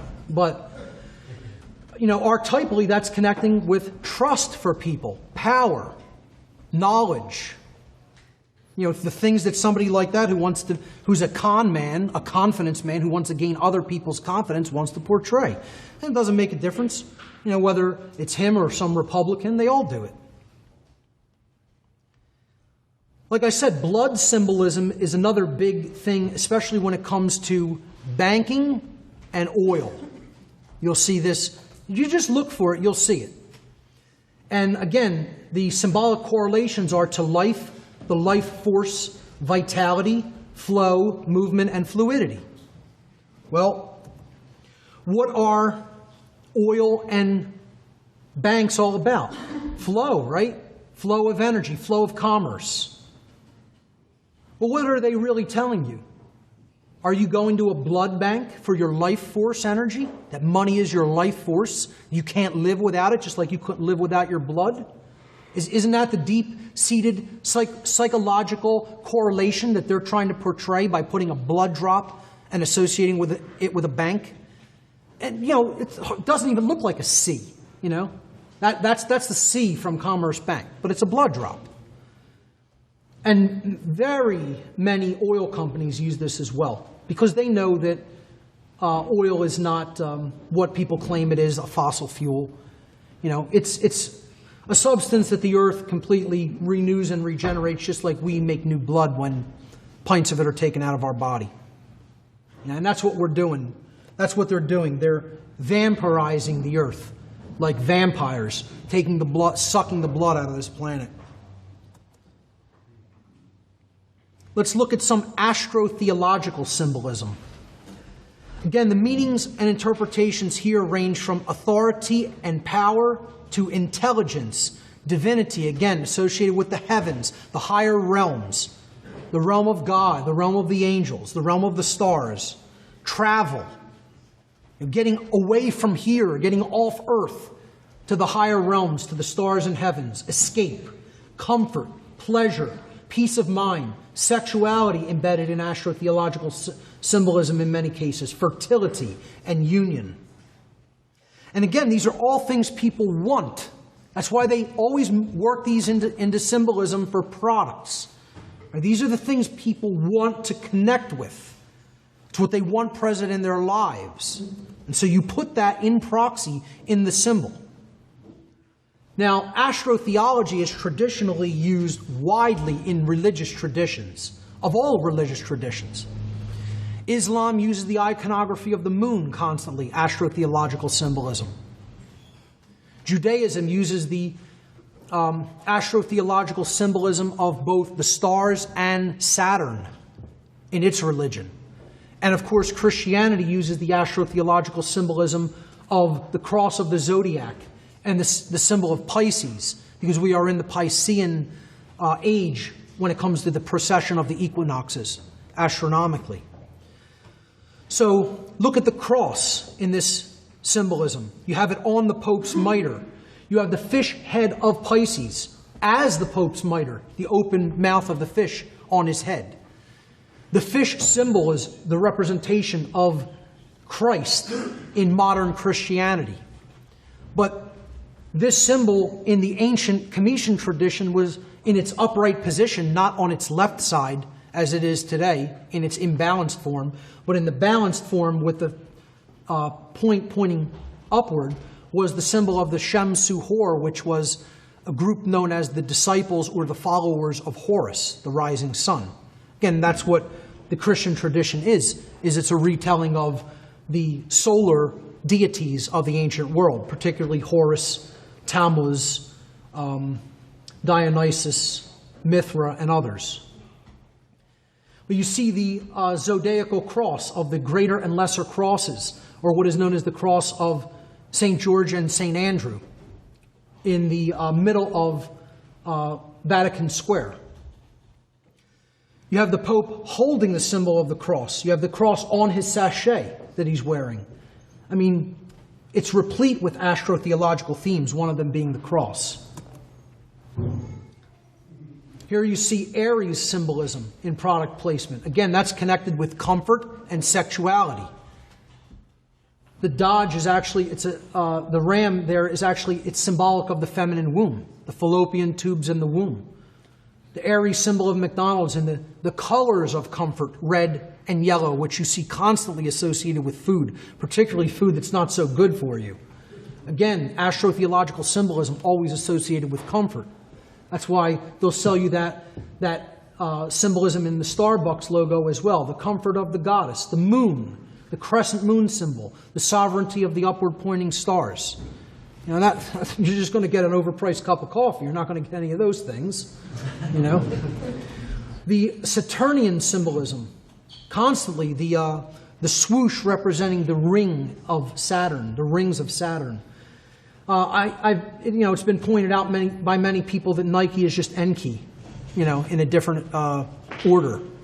I find that pretty interesting. But it's about higher realms, communication, trust, sovereignty. That's what astrotheological symbolism always deals with. Travel and escape and comfort, also themes embedded in it. You see so many cars using astrotheological symbolism. This is just a handful of them. Saturn, Mercury, BMW. Saturn and Mercury are blatantly obvious. BMW using the astrotheological cross motif. Star markets and ATMs. The Piscean symbol, mainly in the form of the Vesica Pisces, or the overlapping circles, in many products. Chanel, it's a womb. It's a rudimentary womb symbol. And they're using it for union. You know, masculine and feminine union, comfort, associating it with flow, fluidity, money, trust, etc. Pentagram or pentacle symbolism, used by many different schools of the occult, one of the rudimentary archetypal symbolism in occultism. We've briefly gone over this already. The 5 points of the pentacle or pentagram represent the 4 elements of earth, air, water, and fire, corresponding respectively to the physical plane aspects of inherent qualities and characteristics with earth, intellect with air, emotion with water, and will with fire. And then they're ruled over ultimately by the spirit or the quintessence or the 5th element, which represents spirit. And in its proper position, this point would be placed upward over the other 4. Not saying that spirit is totally superior to the material world forces, but that it ultimately governs them and is acting as a balance point between them, through which we really need to identify and find balance so that we're not lost and owned by the material world senses. Now, most of the time, dark occultists will take this symbolism and reverse it. It's another thing I want to say about dark occultism in general, is they don't create much on their own. They take what's already there and they pervert and they corrupt. They use things that are there and just change them energetically. They don't really have much of a creative essence to do new things. They just use what somebody else has already used to represent one thing, and then they reverse it. Similar to how the Nazi Party reversed the Vedic symbol of the swastika, which traditionally represented positive solar energy, good fortune, and enlightenment. And they took that, turned it the opposite direction, made it the crooked cross of the SS and the Nazi Party, and they turned it into a symbol of death, bad fortune, destruction, and totalitarianism, which is just a perversion of what it formerly meant. So you'll see this used in control institutions and in dark occult orders, the pentagonal symbolism reversed. Here you see it in the Victoria Police's logo. They're not upholding your rights, folks. They're upholding the divine right to rule of the crown. That's why the crown sits atop the inverted pentagram. The spiritual point is thrust downward into the ground, and they're not upholding anybody's rights but who they consider the sovereign, some clown who thinks that they have the divine right to rule over other people because of the nature of their bloodline that they were born from. You see this done in some fraternal orders, like the Fraternal Order of Police, and in the woman's Masonic affiliate order, the Order of the Eastern Star. Of course, you have the pentagonal symbolism at the pentagram building, the center of intelligence in the United States, and that exactly correlates to the middle of an inverted pentagram. Now, when it comes to inverted pentagonal symbolism or pentagram symbolism, one of the best examples is the street system of Washington, D.C., just above the White House. And again, people will debate this and insist there's nothing to this, and because of a specific reason, which I'll get to in a moment. But this is the White House from a Google Maps image, seen from overhead, and you are, I believe, looking due north is in the upward direction. So directly above, in the northern direction, which Masonically is considered a place of darkness, pointing down toward the White House is an inverted pentagram embedded in the street system. Now, people will say, well, that's not even a complete reverse pentagram. One of the biggest types of pentagrams in dark occult symbolism is known as the Faustian pentagram, particularly used in Satanism and other forms of dark occultism. A Faustian pentagram deliberately leaves one arm absent or broken And what that symbol represents is a pact with the evil or chaotic force in the world. It represents a pact with the force of entropy and darkness, that power will be delivered unto you and into your hands if you agree essentially to give your life essence or soul over to that force. Hence, the Faustian pentagram is also often referred to as the pentagram of pacts. Now, the people who bash researchers who look at the symbolism in the street system of Washington, D.C. as a form of geomancy, which is what this is, directing energy through architecture and lines of energy on the earth, will say, how could you even say that represents an inverted pentagram when, that arm isn't there, that last part of it isn't there? What I'm trying to explain to you is that makes it all the more indicative that this was a deliberately created design that deliberately left that arm specifically open because it represents a Faustian pentagram. But people who don't look into the dark occult would never understand the concept of the Faustian pentagram, never have come across it at all. It comes from the German play Faust, in which Dr. Faustus sells his soul to the demon Mephistopheles for worldly power.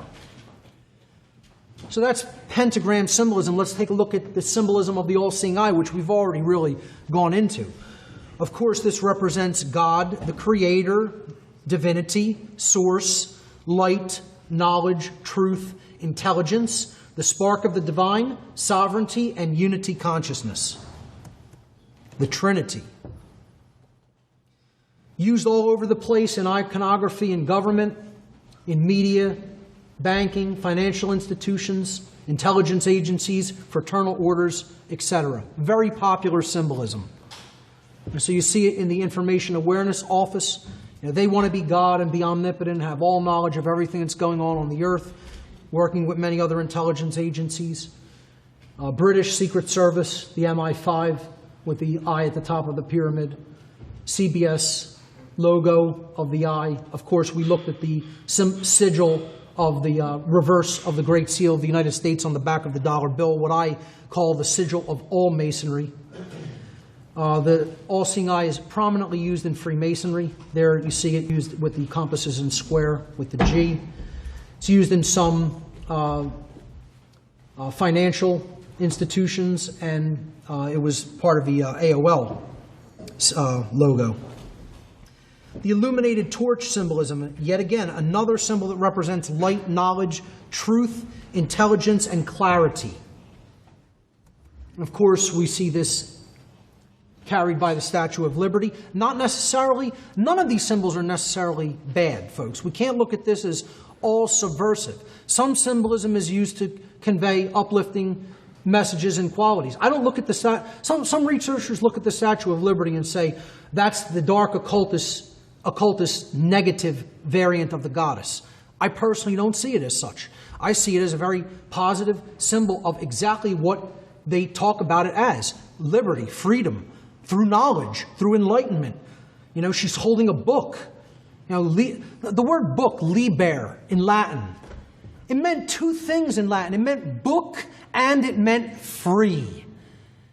The same word meant book and free, L-I-B-E-R, which is where the word liberty comes from.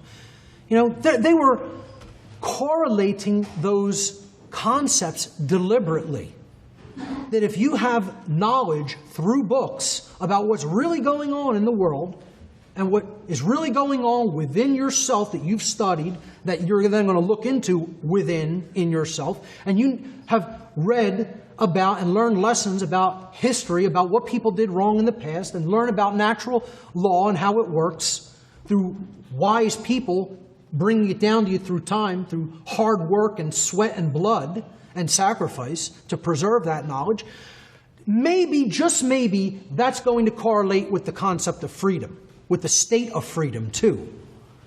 So I see that as a representation of the positive aspect of the goddess, who was a goddess of love, truth, and freedom.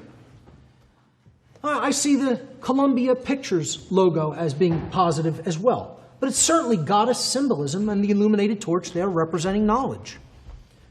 It was used on the back of the dime with, I believe it was, I don't know if that's holly, and there's another plant there with it, but, yep, laurel, right? And then the Amico illuminated torch in their oil logo. So different people will use symbols for different purposes, but ultimately it's representing something that they want you to identify with and want. So if the torch represents freedom, enlightenment, knowledge, they're putting it on the American Oil Company logo so that when you go and give money, overinflated amounts of money, to buy the fuel that we quote-unquote need because we haven't made anti-gravitic propulsion technology because we can't give that to the earthly slaves. They have to have their internal combustion engine and use the Earth's lifeblood that we vampirize out of the Earth on a daily basis. You know, and we're all guilty of it, you know, because there's no other alternative in this society if you want to travel anywhere. And, you know, they want to put the symbol of knowledge, enlightenment, wisdom, and freedom on that logo and sell you that in proxy. What they know we don't really have collectively. That's how this works. It's using the archetype for what the purpose they want to use it for. Now, something that I do see as more dark symbolism than anything else, I'm not saying that the owl always represents something that's bad or evil. It generally just represented wisdom, knowledge, intelligence, wisdom, insight, but also secrecy, predation, night, and darkness, because the owl is a predatory bird. It's a flesh-eating bird that can see its prey from a higher perspective in a state of darkness because of its superior night vision, where its prey does not have that same capability and cannot see it coming for it. That's why it's loved by dark occultism, by dark occultists of all kind. They identify with this symbol because they look at themselves as the predator class that can see its prey, that knows everything about its prey.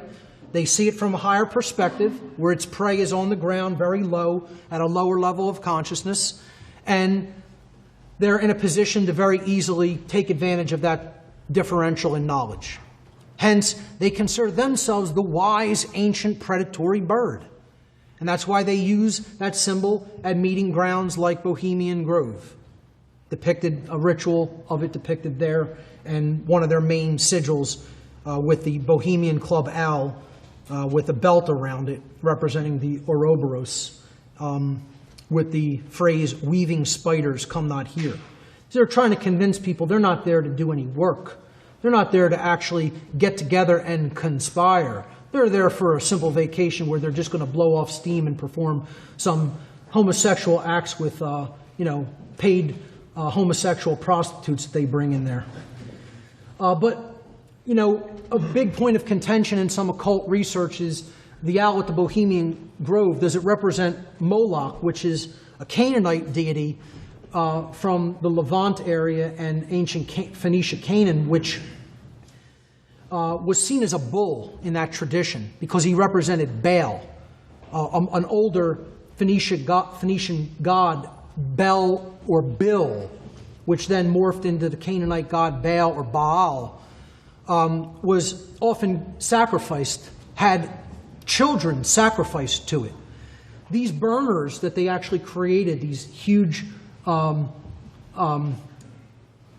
immolation pits, they would actually, during what was called the season of sacrifice, a 40-day period at the beginning of spring to the midpoint of spring, to give homage and sacrifice to their sun god, Bel or Bil or Baal, they would take the purest thing in their society, which was newborn children, and offer some of them to this god, the solar god, because they believed that the life force energy was in the blood, and the blood had to be offered to the god of the sun in order to ensure a bountiful harvest and the growth of crops, because that's how they looked at the cycle of life force energy.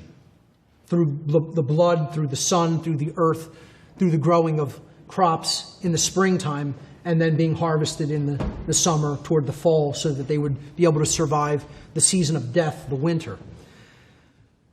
The concept of the immolation rites of Canaan, of the Canaanite tradition, these rituals were actually known as Molochs, M-O-L-O-C-H. Okay? The Moloch was the ritual. The god that they were sacrificing to was Molech, M-O-L-E-C-H.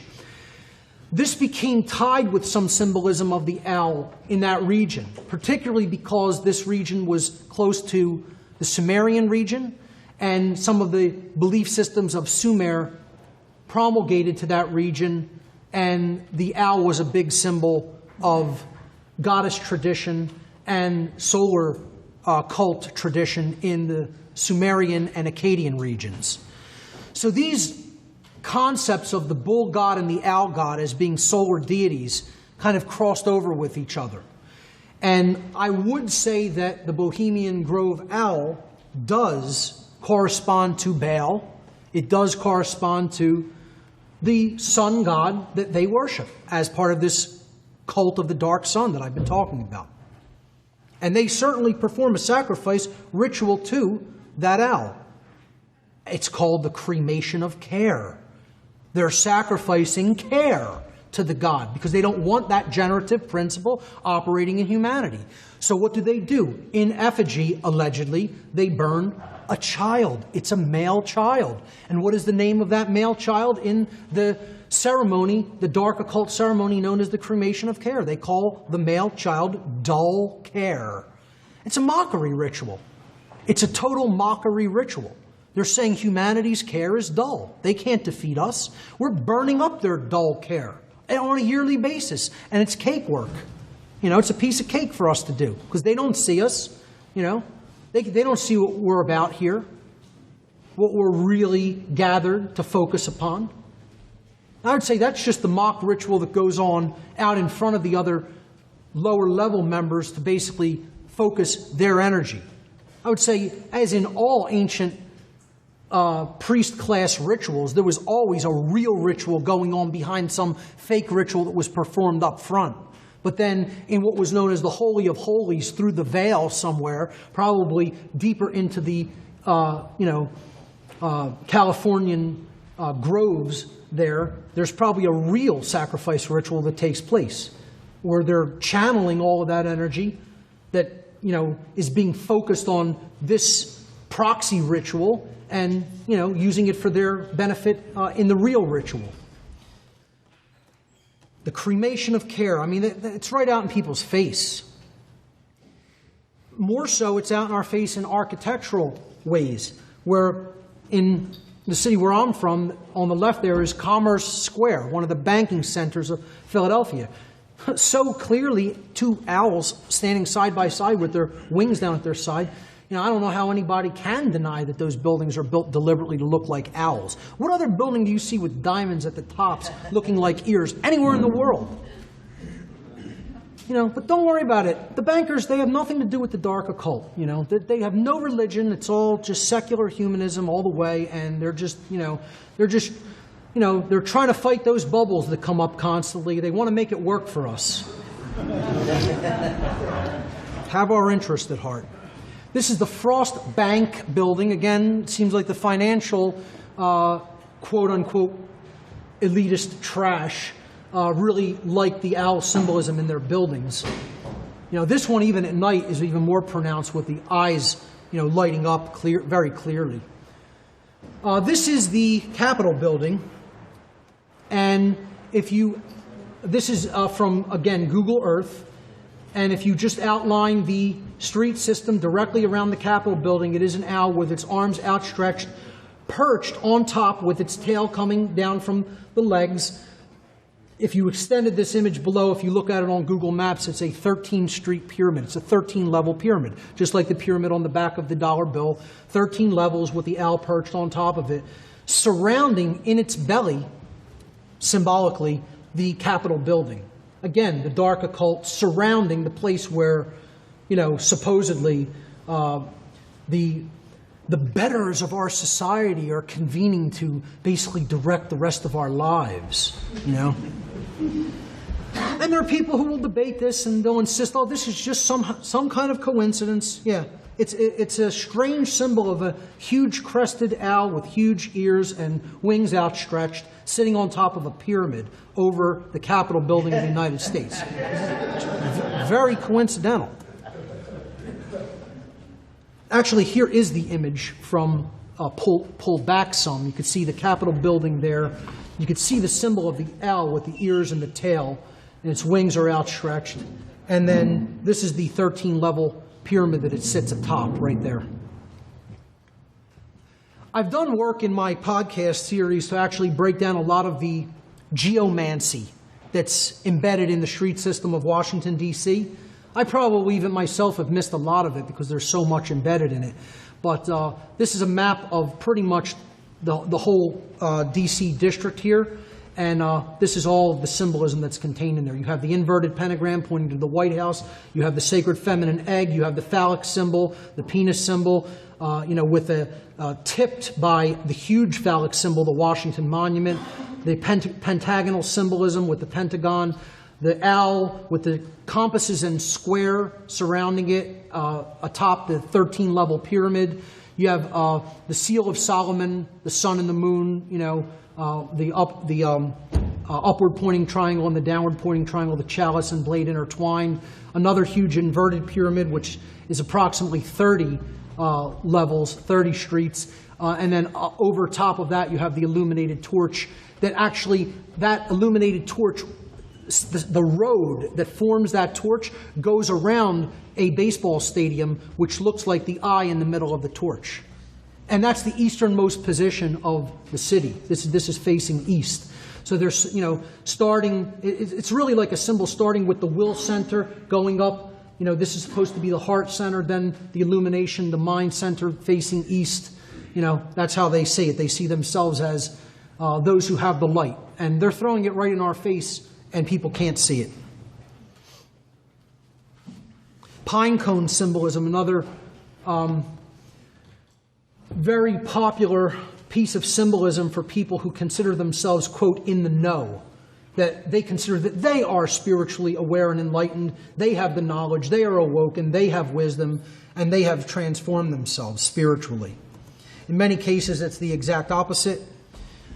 The pine cone symbolism comes after the pineal gland, which is at the center of the head. It's right here, circled in red.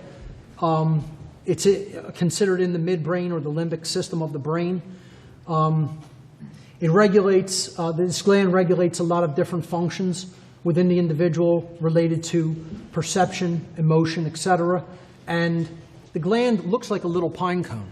It has a lot of blood flow that goes through it, and it's very much attacked as something that they seem not to want to develop or function properly. So a lot of the food, things in water are very much attacked to target this part of the central nervous system. The pine cone literally looks like a little pineal gland. Okay, the pineal gland looks like a little pine cone, I should say. This is called the Court of the Pine Cone, and it is at the Vatican. That's where that pine cone is at. It is surrounded by two peacocks. Peacocks are another big symbol in alchemy. They represent alchemical transformation. Again, the pine cone represents awakening, resurrection, or transmutation, spiritual transmutation. Now, below it, there is a black, empty sarcophagus right down there below on the left-hand side. As you go up these steps in the Court of the Pine Cone to the other side of it, from this image perspective, that's what you will see. And behind it, there is an empty sarcophagus. Now, they're basically throwing this symbolism right in your face. We are the resurrected ones. We are the ones who have come out of darkness and into light. We have the knowledge. We understand how the awakening process works. We understand how this activity of the brain that people don't even understand and whose functions are essentially shut down due to the horrible nutrition and all kinds of pollutants in their food and water. We know how that works. You know, and we have done that transformation to ourselves, but that's not for you. You know, we're going to sequester that and keep it to ourselves and keep it here. And they never mention this. You'll never hear about this by the Vatican. But just go on Google Images, and you know, you'll see tons of images of it. Type Court of the Pinecone. You have a lot of tourist images that just take pictures of it. Of course, here you see the Pope in his astrotheological regalia here, holding the cross, but at the base of it is the pine cone right there in his hand. I circle it right there. In symbolic iconography throughout the ancient world, the pine cone is revered. It's always a symbol of the transformation of a god. Often the god is giving that spiritual essence or knowledge to humanity. Here you see it in the Akkadian tradition of one of their gods, a clearly non-human looking entity. Here it is in the Babylonian tradition. Oh, I'm sorry. Let me go back one. Here it is in Egyptian symbology in a caduceus form. And, of course, it was the hairstyle of the Buddha, who was considered a symbol, a very symbol of resurrection and awakening. And you see in many different Buddhic images the hairstyle that he is wearing reflective of the pine cone. Let's look at the symbolism of the fasces. Fasces is an ancient Roman symbol that was an axe, and it was bound up and surrounded by a bundle of rods.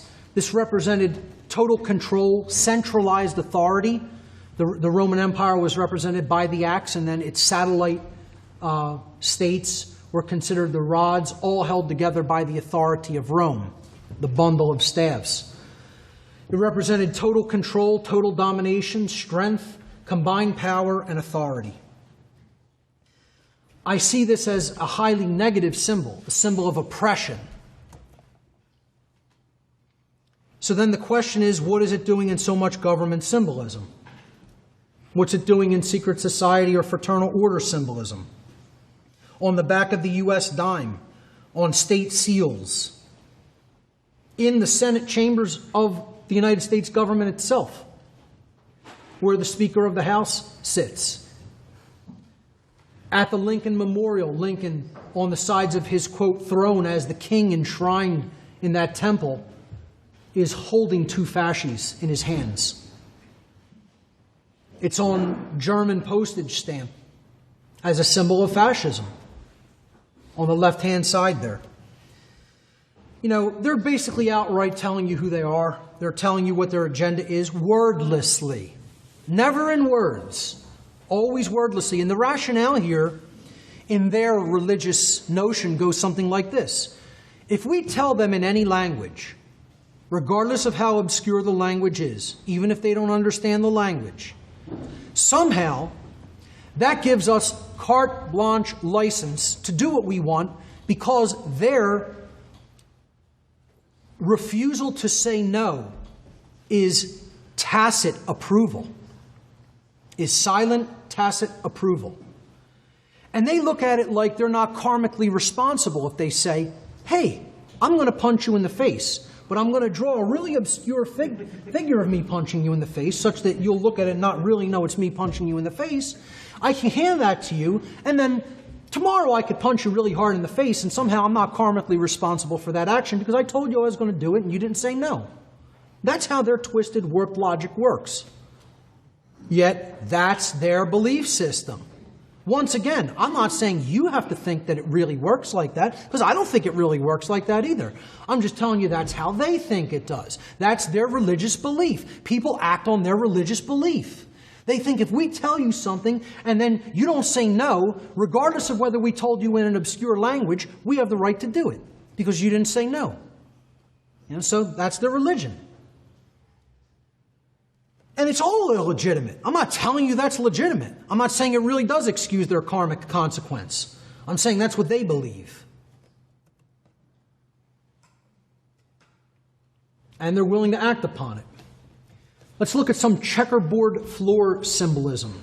The symbol of the checkered floor in the Freemasonic tradition, again, represented ignorance, unconsciousness, earthbound identification, immorality, and ultimately slavery if we stay there. Well, let's see how this symbolism is used. Again, I would suggest this symbolism is always used dark occultically. It's used here in the Fraternal Order of Police's emblem, their sigil, in the middle with the pillars. And I see this as a very negative arrangement of those pillars, because in the Masonic tradition, the true arrangement of those pillars would be in an upright position with the pillar of unity raised above the pillars of duality. So now they're raising the dual pillars over the pillar of unity, which is underneath the checkerboard floor. I see this as raising duality, above unity consciousness. And they're shaking hands on it and saying, we're in the know, the symbol of the eye. I broke this all down in my occult mockery of police and military personnel presentation that I gave at the first Free Your Mind conference. One of the ways they really ritualistically mock these children who don't understand what they're being told at all, and who just, say, hey, give me a paycheck, I'll do whatever you tell me to do. I have no conscience, I have no morality. I take a paycheck to take actions where I don't give a damn whether they're right or wrong. That's what all police are. 100%, all, every one, bar none. Every single one in the history of the world. People won't come out and just say something as simple as that, as factually flat out as that, because they're too afraid they're going to offend somebody's delicate sensibilities. I don't care whose family member's a cop or knows somebody who's a cop. Every single one of them are involved in something that's immoral. Because if you take a paycheck to perform an action and you're not concerned whether that action is right or wrong, whether you actually have a right to take it, but you do it because you say it's your job, that's the definition of immorality. And what they do with idiots like this is they wrap the checkerboard floor around their head, because they're wordlessly telling them, you are a know-nothing. Around your brain, we are wrapping the symbol that means ignorance and slavery. And the lack of understanding of the difference between right and wrong, we're putting it around your brain like a headband, And these people think this is some kind of a badge of honor, when they're basically wordlessly being totally trashed and mocked by the people who designed this system of iconography and symbolism. Just as a brief aside here to the checkerboard floor symbolism, the people who think that there's no connection between police, between, occult orders and fraternal orders like Freemasonry, and control systems like police of all places, all geographic regions and states. It's everywhere. And this is just a tiny, tiny little sample. We can go on, we could have 20 of these screens, and you still wouldn't have all the Masonically affiliated police lodges and orders. And, I see this as nothing but dark masonry.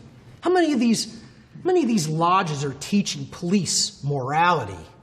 How many of these lodges do you think are actually trying to teach these police any kind of a system of... First of all, if you taught a police true morality, they wouldn't be a cop anymore. Nobody who's in a state of true morality could do that job, period. Nobody ever has. I don't care who it offends. I've almost gotten in fights with some of my friends for saying that. Can't be done.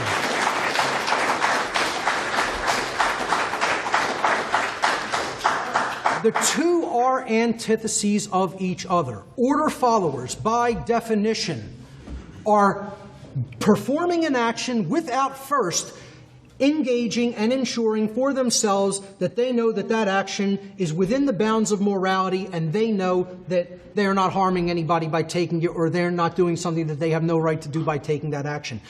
By definition, an order follower simply follows the order, or they wouldn't be an order follower. So by definition, an order follower cannot be a moral being. Period. Cannot. It's like saying, I can melt this ice cube and still have an ice cube. No, you can't. That's not the definition of it. Once you melt it, it's water. It's not an ice cube anymore. So that's what people who try to say order followers can be moral people think. That's their twisted logic. And by the way, this is what's going to be central, hammering, relentless focus of my work in coming weeks and years. I'm going to mercilessly hammer on the whole order-following dynamic. Okay? I mean, you're not going to hear the end of this.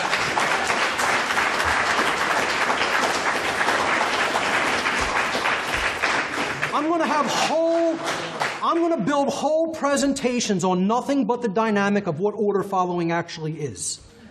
And try to make it so simple that a 2-year-old could understand it. Okay? So the next piece of symbolism is the hypercube. I think this is the last piece of symbolism. How are we doing on time? I think I'm way ahead in this section. Oh, great. I'm right on time then. Beautiful. Okay. So right now it's 4:30? Yes. Perfect. Okay, the hypercube is depicted here by this really cool animation. I finally found a really good animation of the hypercube that explains the concept of the cube inside the cube moving endlessly through itself. Thus, in dark occultism in particular, the hypercube represents an eternal prison. It's a very, very concealed and high-level symbol in dark occultism. Many times this will not ever be shown or talked about with a lower-level initiate in the occult. All right, so we're talking about high-level dark occult symbolism now. The hypercube's meanings or interpretation are total control, total domination, entrapment, lockdown, no escape, permanent imprisonment, I really should have wrote on here, and permanent slavery. No way out. The mind is taken. The soul is taken. It's gone. Okay? And it's in the trap. All right? So I hope people can really understand how this is a perfect symbol of that. Because it's like the earthly contained within the earthly. The symbol of the cube or the square. And it's full four-dimensional perspective. That's what the hypercube is. They call this the extruded cube. It's a cube rotated into all other dimensions so that it becomes what is considered a 4D object. You actually have many cubes there rotating amongst each other. Okay?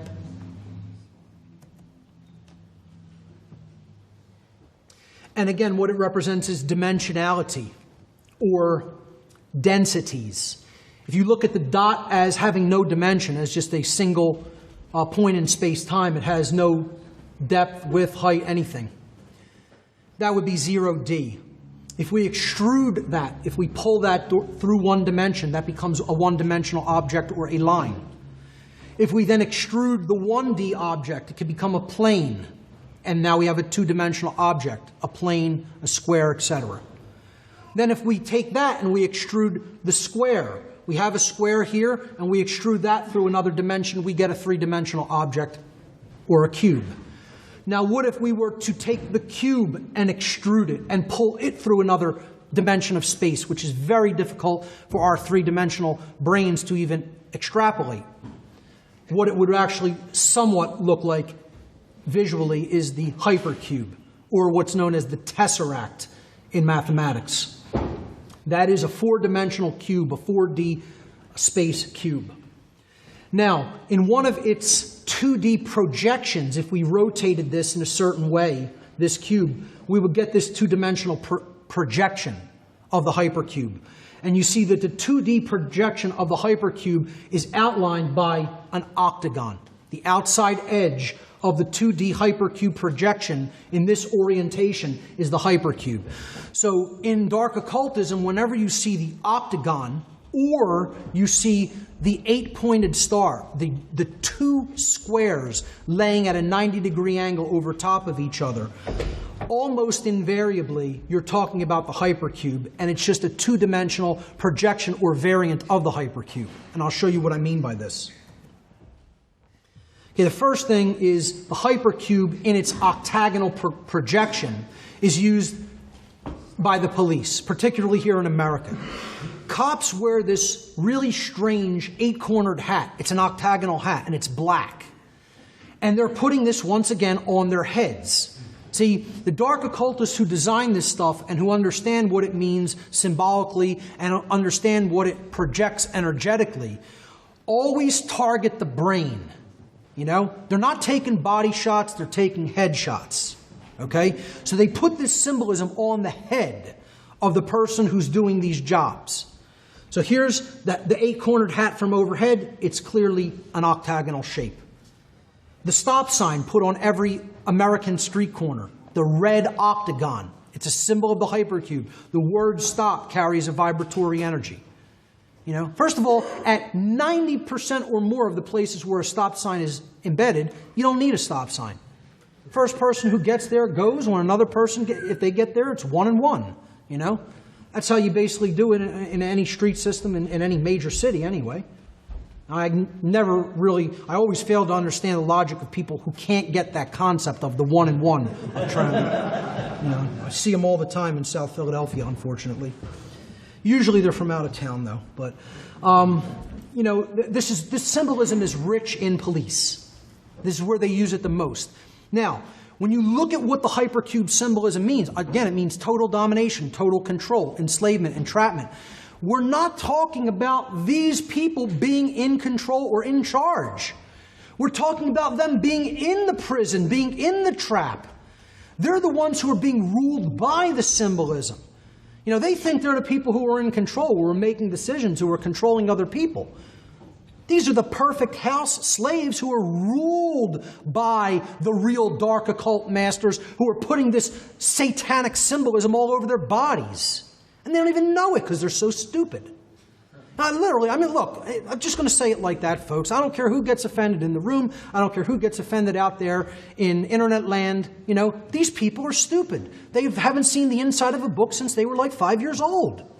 You know, they don't read. These are people who don't read, period. I'm not going to be ruled by people who don't read. Not in this lifetime. You'll take me out of this life, but I'm not going to be ruled by it.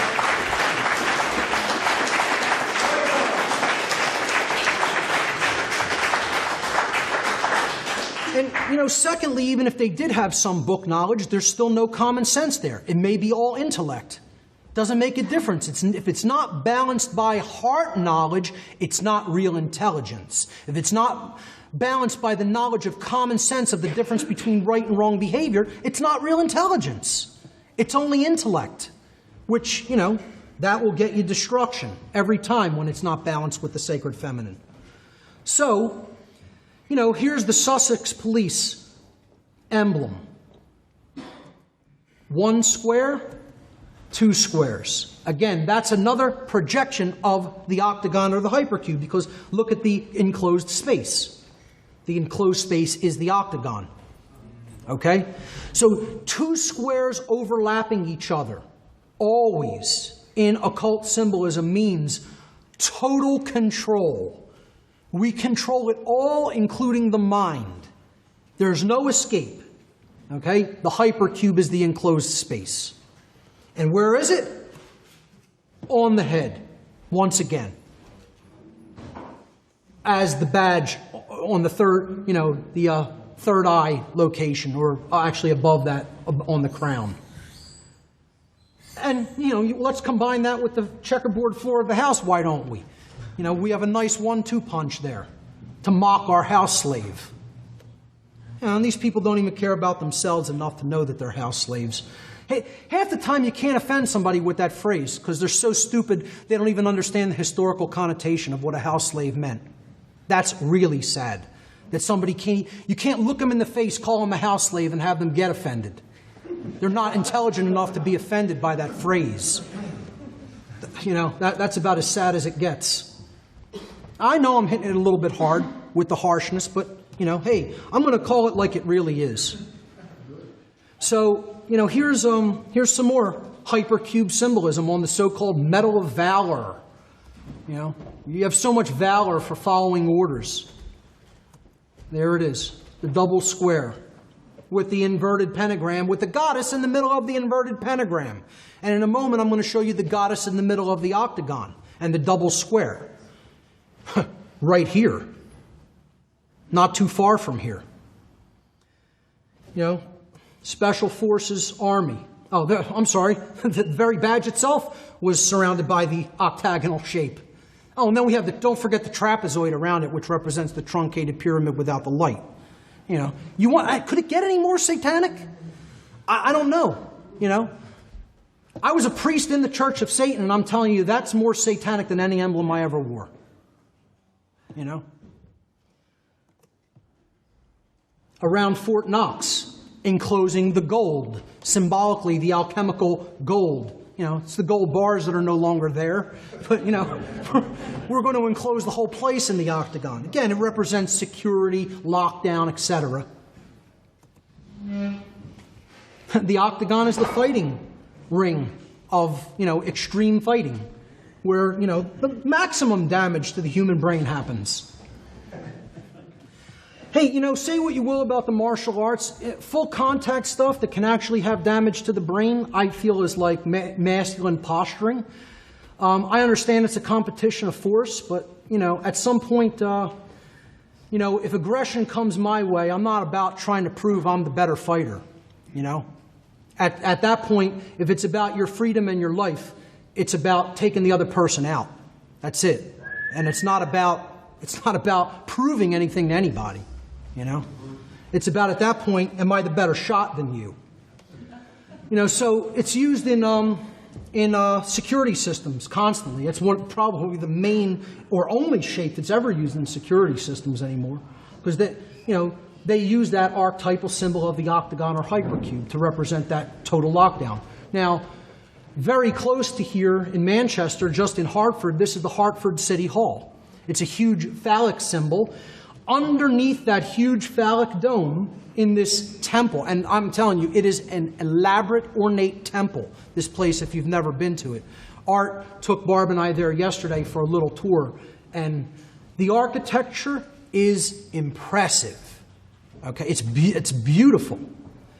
But when you step into it, you realize you're in a satanic temple. You know, because here they have the goddess right underneath that huge phallic symbol of masculine energy. She's encased in that phallic symbol and the energy that's within it, representing masculine domination, the law of man. And what do we have down at the bottom there, folks? The double square surrounding the goddess's platform. Yep. There it is, taken from above. You have the sun and the moon encompassed in her base there, and she's standing on that pedestal, and the double square surrounding her. I couldn't obviously reach out far enough to get it directly overhead, so it's slightly skewed, but you can clearly see the two squares. And then this is, if you go right to her feet and you point your camera up, you're looking at the dome. Look at the shape of the dome, the octagon. Right above her head. I'll take it back so you can see that. There's the double square. Right above the goddess's head as you're standing at her feet in this temple that is the main, the main iconography from the outside is a huge phallic dome. Then that is the underneath side. That is the top of that phallic dome. She's standing right underneath it. And if you actually look up from the bottom at her feet, it's an octagon right above her head. So she's surrounded by the octagon bottom and top. But there's nothing to that. It's just, you know, it all just worked out that way because of the architecture. No, they didn't plan any of the architecture for this building or hire some of the best, you know, stonemasons and stoneworkers probably in this whole region of the country. No, it's all just accidental. They happened to put the goddess there. They happened to put the double square around her. They happened to put her inside of a big phallic symbol. They happened to put the octagon directly over her head. All just happened that way. That's called coincidence theory at its finest. But hey, there's some people, these people will come out and say, we're your owners, we accept the devil as our God, and we're going to kill you now. And they'll still say, I don't believe it. That's how broken their brains are, you know? That's where we're at. That's the level of denial that we're at. Because when a species becomes so sick, they start to go into the level of denial. I'm not sick and dying. I'm not being eaten by evil entities. No, that's not happening to me. That happens on other worlds. It doesn't happen here. You know? All right, I'm going to wrap up this section. How are we doing on time? 17 minutes left? All right, I'm going to start this section then. And what we get through, we get through. If not, I'll pick it up on the other side. I want to go through some of the symbolism of intelligence agencies. Specifically one intelligence agency, which I'll get to in a moment. But I want to talk about the fact first that the modern intelligence apparatus in any given state or government is the highest level of the dark occult operating in that society. You want to know who the real dark occultists, the real sorcerers, the real dark wizards, the real dark workers are? Find the intelligence organizations within a given state, and you have the highest level dark occultists. All right? And because at some level, and I don't care how unpopular this makes me, I don't care how much people want to say, oh, it can't be so, I don't care how much you want to say what I'm about to say discredits my other work, eventually these agencies begin working with entities and consciousnesses that are not actually human. Okay, and that's controversial, and you could say whatever you want about that statement. But I'm telling you, you'll see it in these images. All right? So, the main intelligence agency whose symbolism I'm going to break down in this section, out of all the ones I could have chosen from, is this one right here, second from the left at the bottom, the National Reconnaissance Organization. I'm sorry, the National Reconnaissance Office, the NRO. This is their seal, the National Reconnaissance Office. And you see it has the Earth, and it's, has an orbit, an orbital line with a ball going around it representing ostensibly a satellite. But what I want to show people here is some of the symbolism that is so drastically, blatantly, undoubtedly, in your face, dark occult symbolism that I don't know after showing these images to somebody, if you could say, people who have sick, twisted religious belief systems aren't involved at some of the highest levels of intelligence agencies and government. I don't know what to tell anybody, Like I said, it's like at that point, wrap it up. That person doesn't want to know. They want to remain ignorant. And they want to think that the world is something that it is not, because they're more comfortable with a lie than they are with the truth. So let's look at who the NRO actually is. They're basically responsible for all of the reconnaissance satellites that go into orbit, spy satellites essentially. And they are the intelligence agency operating in the United States that has the least amount of employees working for them, yet the biggest budget in monies allocated to their budget. Okay. Now, in this chart, okay, so the number of people working for the organization is the left-hand axis. It says total civilian and military personnel for the year 1996. And then this is the amount of money that was spent on that organization in that year, in that 1 year alone, $6 billion, over $6 billion for the NRO. Whereas they have less than 10,000 people working for them. All these other organizations have much more people working for them. Great, thank you. 15 minutes. So, it says here as a caveat, this note, the National Reconnaissance Office, NRO, directly funds a small number of personnel, but indirectly funds tens of thousands of contractor personnel. That means they're not listed on their official budget, but yet they fund private entities. They fund people in the private sector to do some of the analysis work that they perform. Most of the time, these are known as SAPs, or Special Access Projects. Look up the term. Okay? This is how they're keeping the things that they do completely unaccountable, according to the regular ways and means of Congress. They're keeping it out of that oversight by putting it in the private sector under SAP, Special Access Projects. That's why they're making this caveat. Well, there's obviously less than 1,000 probably official employees, but they do fund tens of thousands of contractor personnel in the private sector. All right, that's just the caveat I wanted to note there.